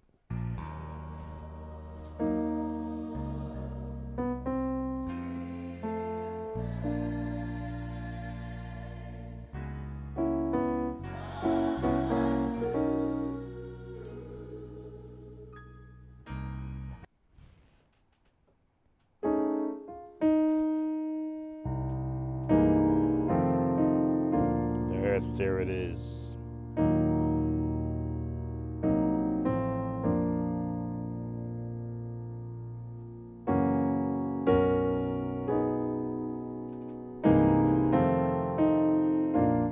I heard that chord and I passed on it because I'm like, okay, I don't want to go chase that one chord. But now that I'm at the end of the stream, I went back because I said, you know what? I've heard him use this chord to take him back.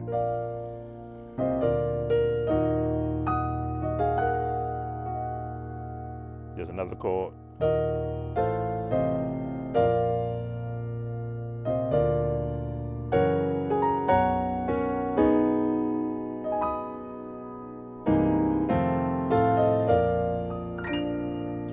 It's this, what I call attention to detail, to learning music, that helps me to learn the songs that don't require this attention to detail. That means I can listen to any song and hear the movement. Now, some of these more contemporary songs that I'm not used to, hearing the evolution of them through learning, I've got to stop and, okay, what are they doing here? Oh, okay, yeah, all right. But with this type of music, I want to hear every change. I want to hear this change because I know it's going to come up in another song somewhere.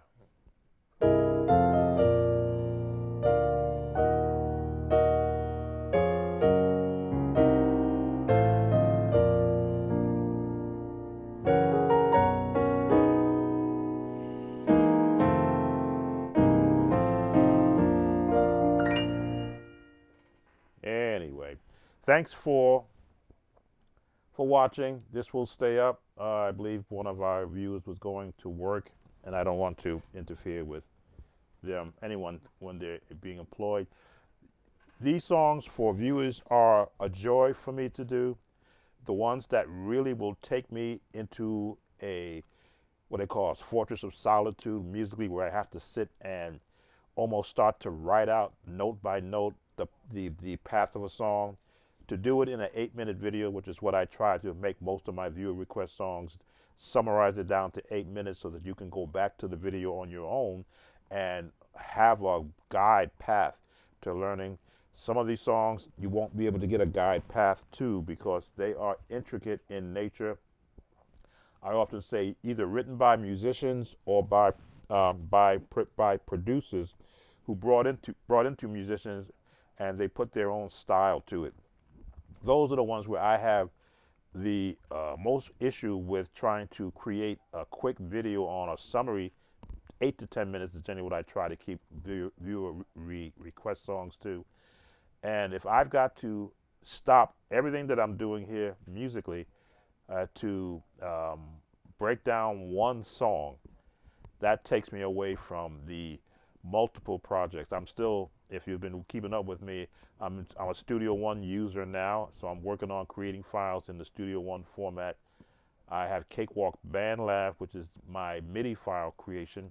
I create MIDI files for my Patreon members. Patreon is a site where you support me for just $5 a month, and you get better access to me than you would get to on YouTube, kind of what I'm doing right now. And there I will take 20 to 30 minutes to do an actual breakdown of a song and email that directly to you so that it's not shared with the world. That is my way of thanking those who support me monthly through the Patreon site. They also get MIDI files from me, sheet music they get from me, and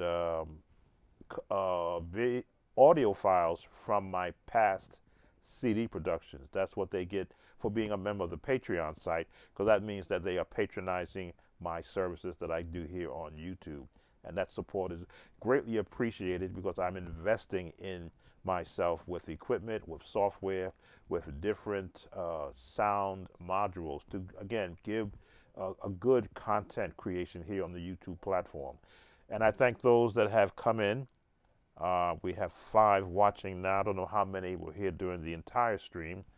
I could probably see that on my live streaming page. We've had 91 views, and I've been here almost 2 hours, which is good for this many songs. So I thank those that have been here. So those who will be watching on the restream, I always appreciate those who add their viewership after the live stream has been done. Unless we know that you are you don't want to miss anything. For those who have requested songs, welcome, James. For those who have requested songs, I give you the reasons why I don't go so deep into it, because they are very intricate, and for me to devote that much time to learning one song for an 8-minute summary is not fair to the time I want to dedicate to creating videos on this platform. I believe January I did 91 videos in January between shorts and videos, because I wanted to see how much I could get out. And I pushed the envelope a little bit, so I pulled back a lot on that. I was only going to do 1 viewer request a week. I said, because I did over 300 last year, trying to keep up with the requests. And I believe now there are over 400 viewer requests that are loaded on the channel of multiple different songs. Some are the same songs but in different keys. I understand why some want the different keys, because they may have vocals who can't reach the original keys. So I give them that opportunity to learn that song in a different key. I love it when it's an actual traditional hymn. I have some that I haven't done yet, which are like family radio type songs. Don't know why they want me to break them down. They are traditional in their concept. They go 2 ways, the verse and then the chorus, and it's the same pattern. So I have to look at those songs again and see how I want to attack those. But I do appreciate being put to the challenge. As I say, I'm a retired church musician. Not tired, but retired, which means for me that I put in almost 50 years in supporting church ministries. And now that I'm in this phase of my life, coming up in 11 days, I'll be 68 years old. But as you can see, my ears are still fine. My ability to find notes is still great. Welcome, Joshua, from Louisville, Kentucky. Welcome. My love of music is ever more present, because now I'm retired from not only church musicianship, but retired from work. So I can now put on headphones, and while I'm resting in between doing housework and house chores, I should say, I can listen to all types of music and lessons from tremendous musicians who teach the jazz format, which I never learned. I play elements of it, but to actually sit under YouTube teaching like you're doing now with me and watch people teach how jazz notes and the formation of them and their chord structures and what that all means is a joy for me, because I didn't have that. When you were a church musician in my day, you were shunned away from listening to that music, yet they didn't mind when you threw it in every now and then on a hymn or on a testimony song. So I'm in that era now where I still want to be a support to church musicians. Some of these songs that they're asking, I question if you're going to be able to, if you have the vocalists to sing these type of songs. If you're learning it just for your own benefit, then this format is not for you. It's best to have a one-on-one lesson with me, which you will have to pay for, because as they say, time is money, but I would be very reasonable on that, where we actually break down the song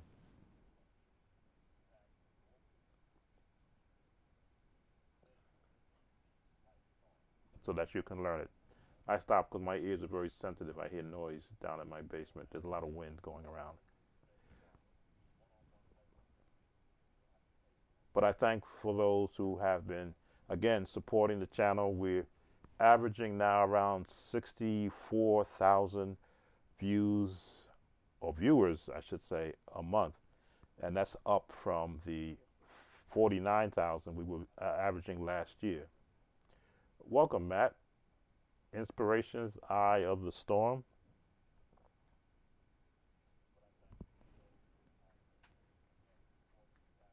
Let's see what that is. Inspiration's Eye of the Storm.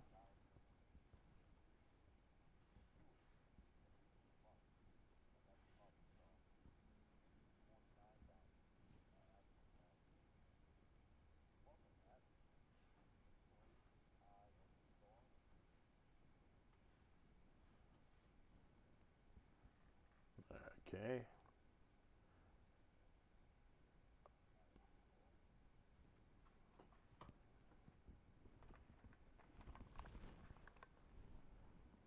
Let's see what we got here.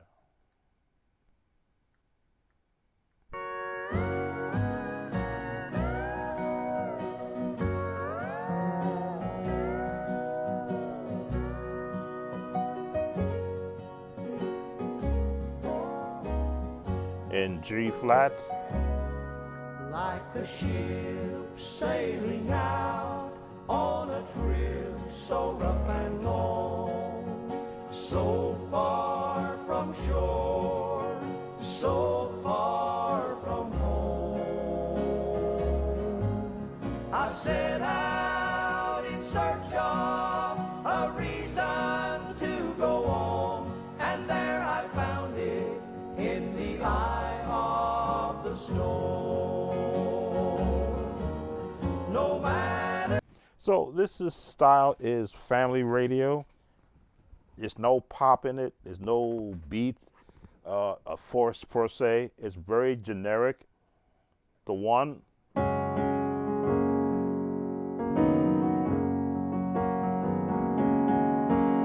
think they went to the 5.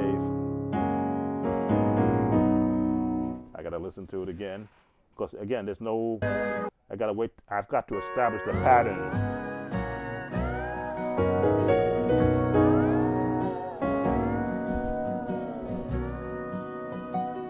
Flies.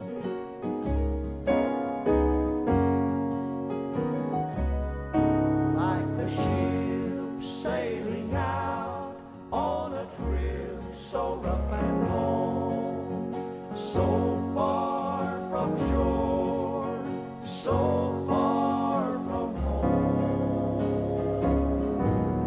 I set out in search of a reason to go on, and there I found it in the eye of the storm.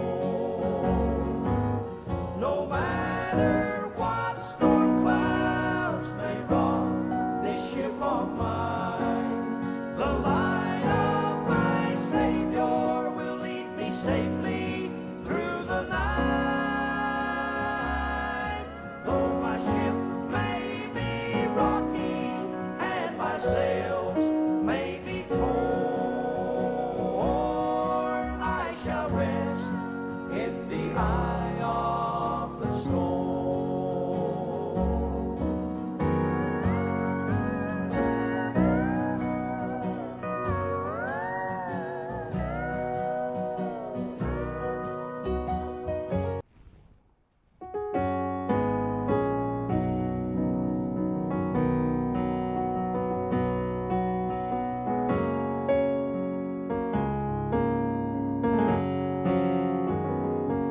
So there's not many chords in there.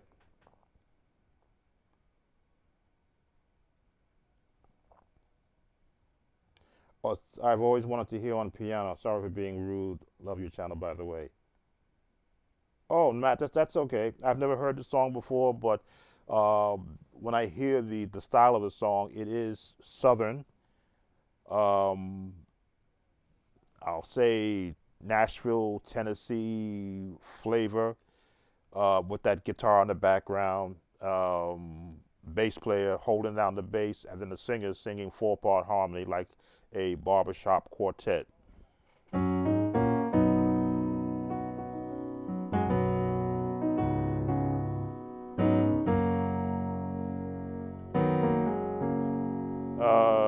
Joshua, you're asking for, let me crown him with many crown, all hail the power, Rich Talbot. Rich Talbot. Cousin, or rather should say father or son?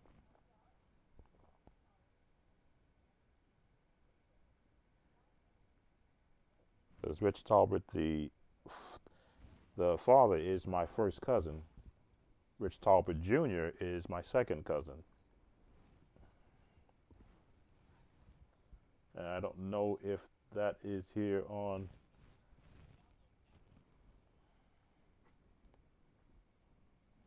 I don't know if that is. Let me put it. But thank you, Matt. Oh, let's see. Crown him. All hail the power, Rich Talbot. All hail the power.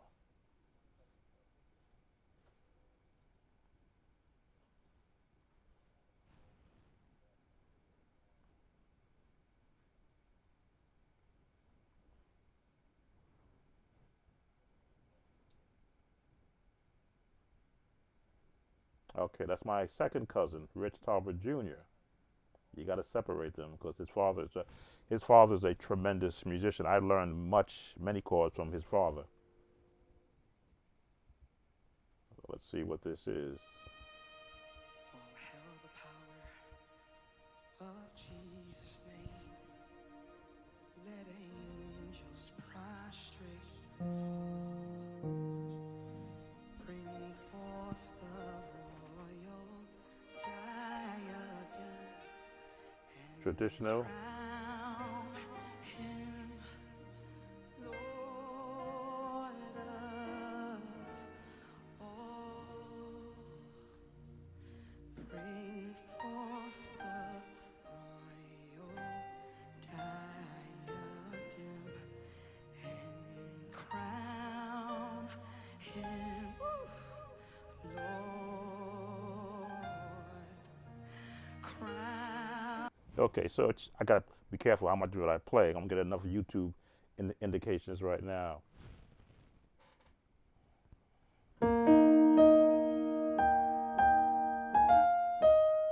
Traditional.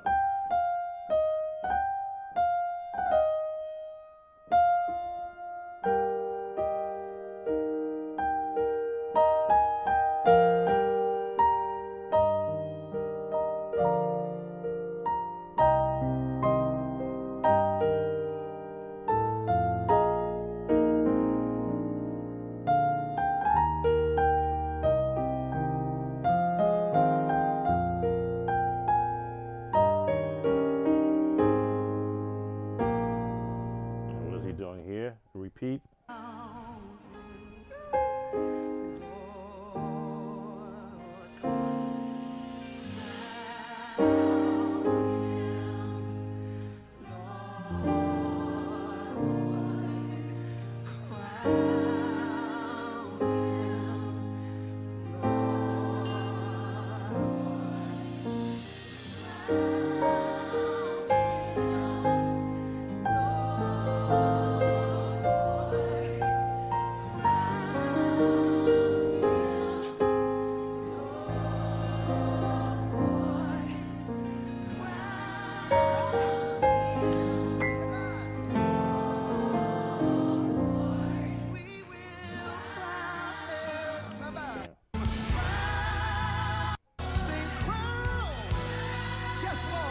Okay, so it's going to continue and change keys.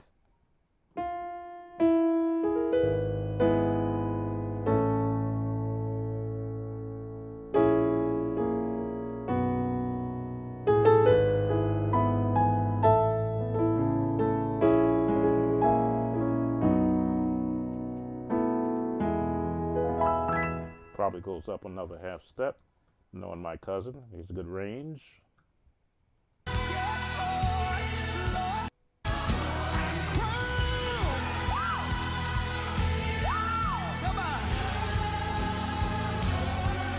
So he changes keys.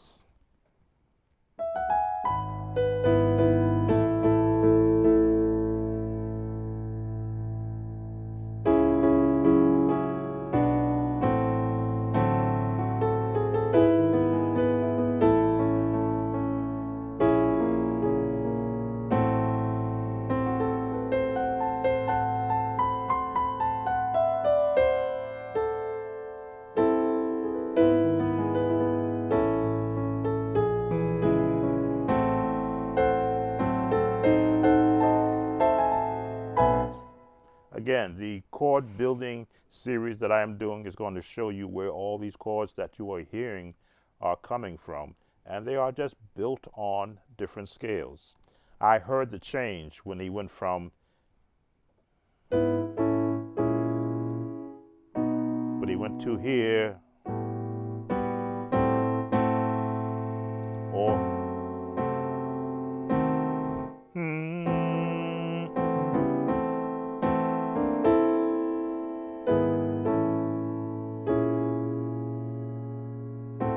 there it is.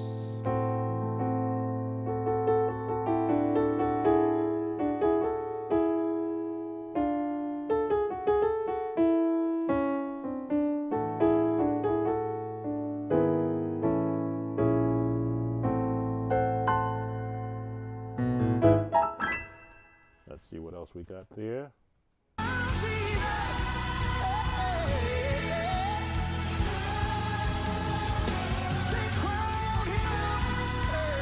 Yeah, they're changing the bass.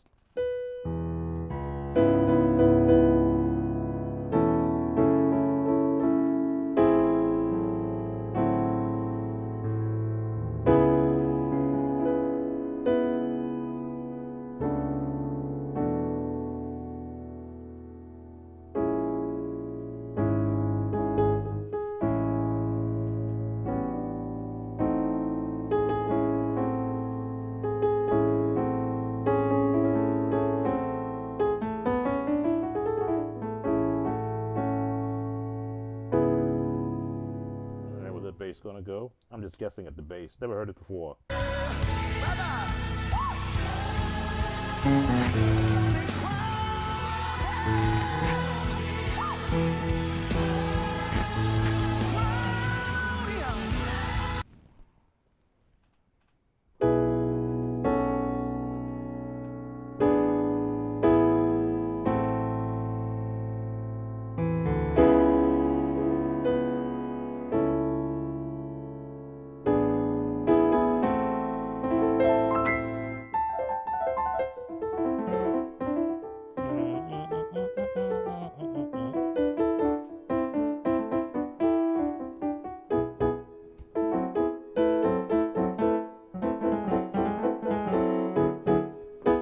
Anyway. Yes, Talberts have been involved with church music here in the East Coast, New York City area, in the New York City area, in the Pentecostal churches and Baptist churches.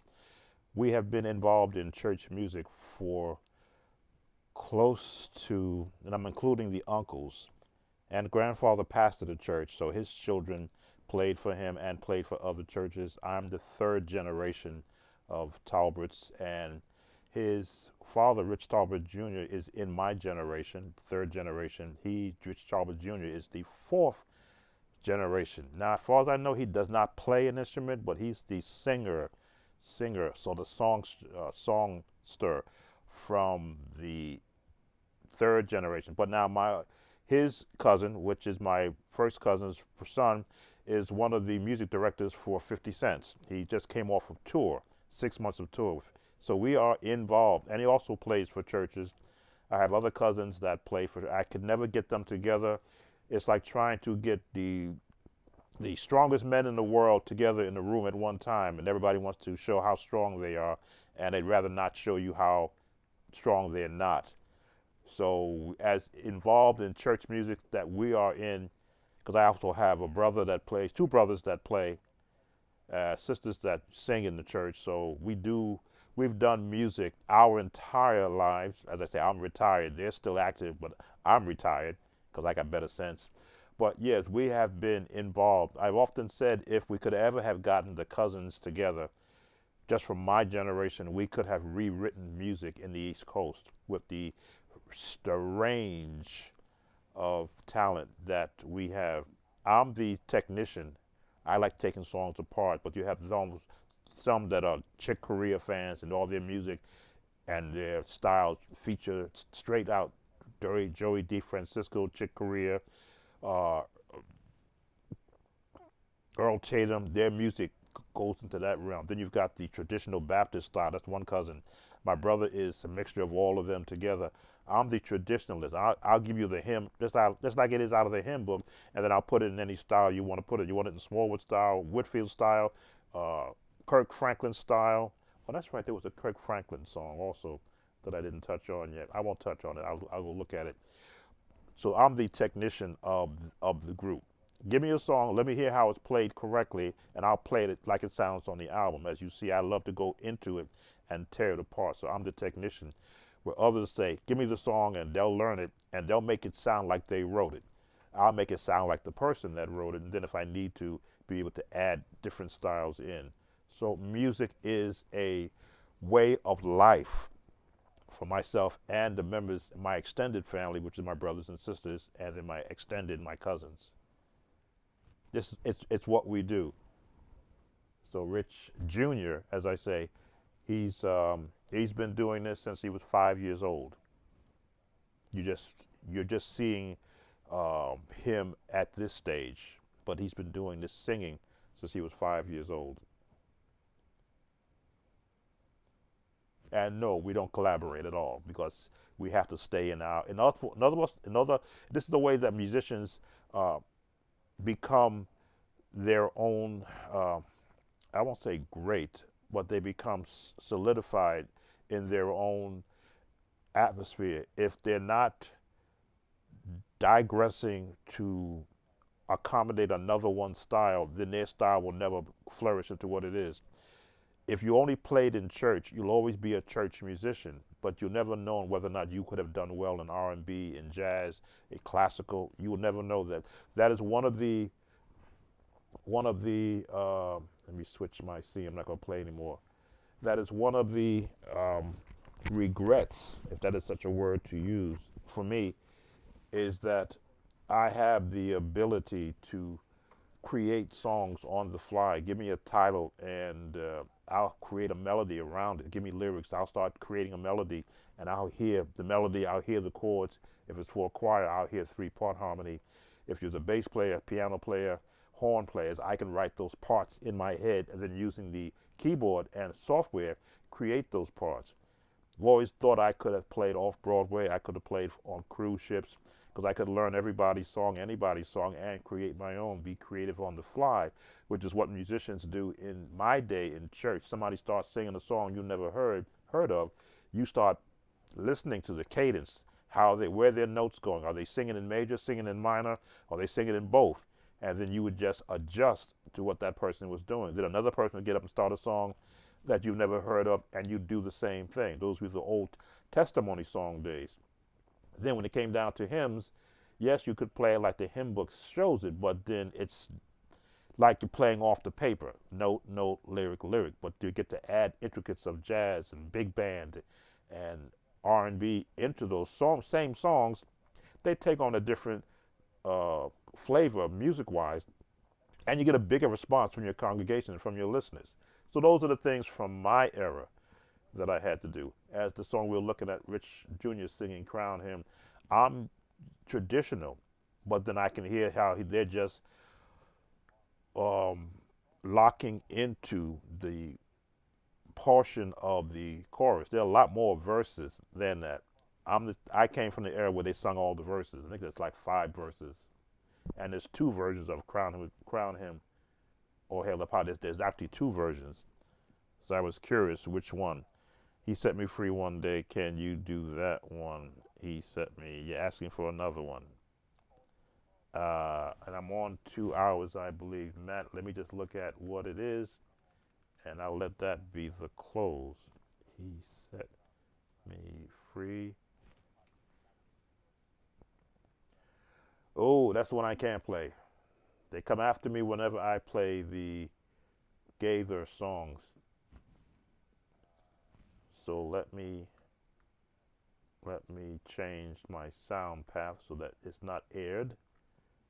And then I'll lower my headphones so that I can hear it and you won't be.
All right, so yes, a Gaither song does not get me. I don't get any leeway from YouTube notification board. I'm going to get a lot of them as it is, but that one I definitely would not play. Yes, that's the Gaither type song, sing along, large group of people with a piano player and having a great time just singing those songs that really have a message behind them. So thank you, Matt, for introducing that one. You sort of clear out a lot of these contemporary, um, classically urban hip hop songs that require so much thought to tracing out what the path of the music. When you have a song that's just going to give you the basic 1-2 beat, take you into the 4, take you to the 6, take you into the 2, and to bring you back to the 1. Was that I saw the light? No, that just did He Set Me Free by Bill and Gloria Gaither. Now I'm playing along with the people singing. It's that type of song where they are setting the melody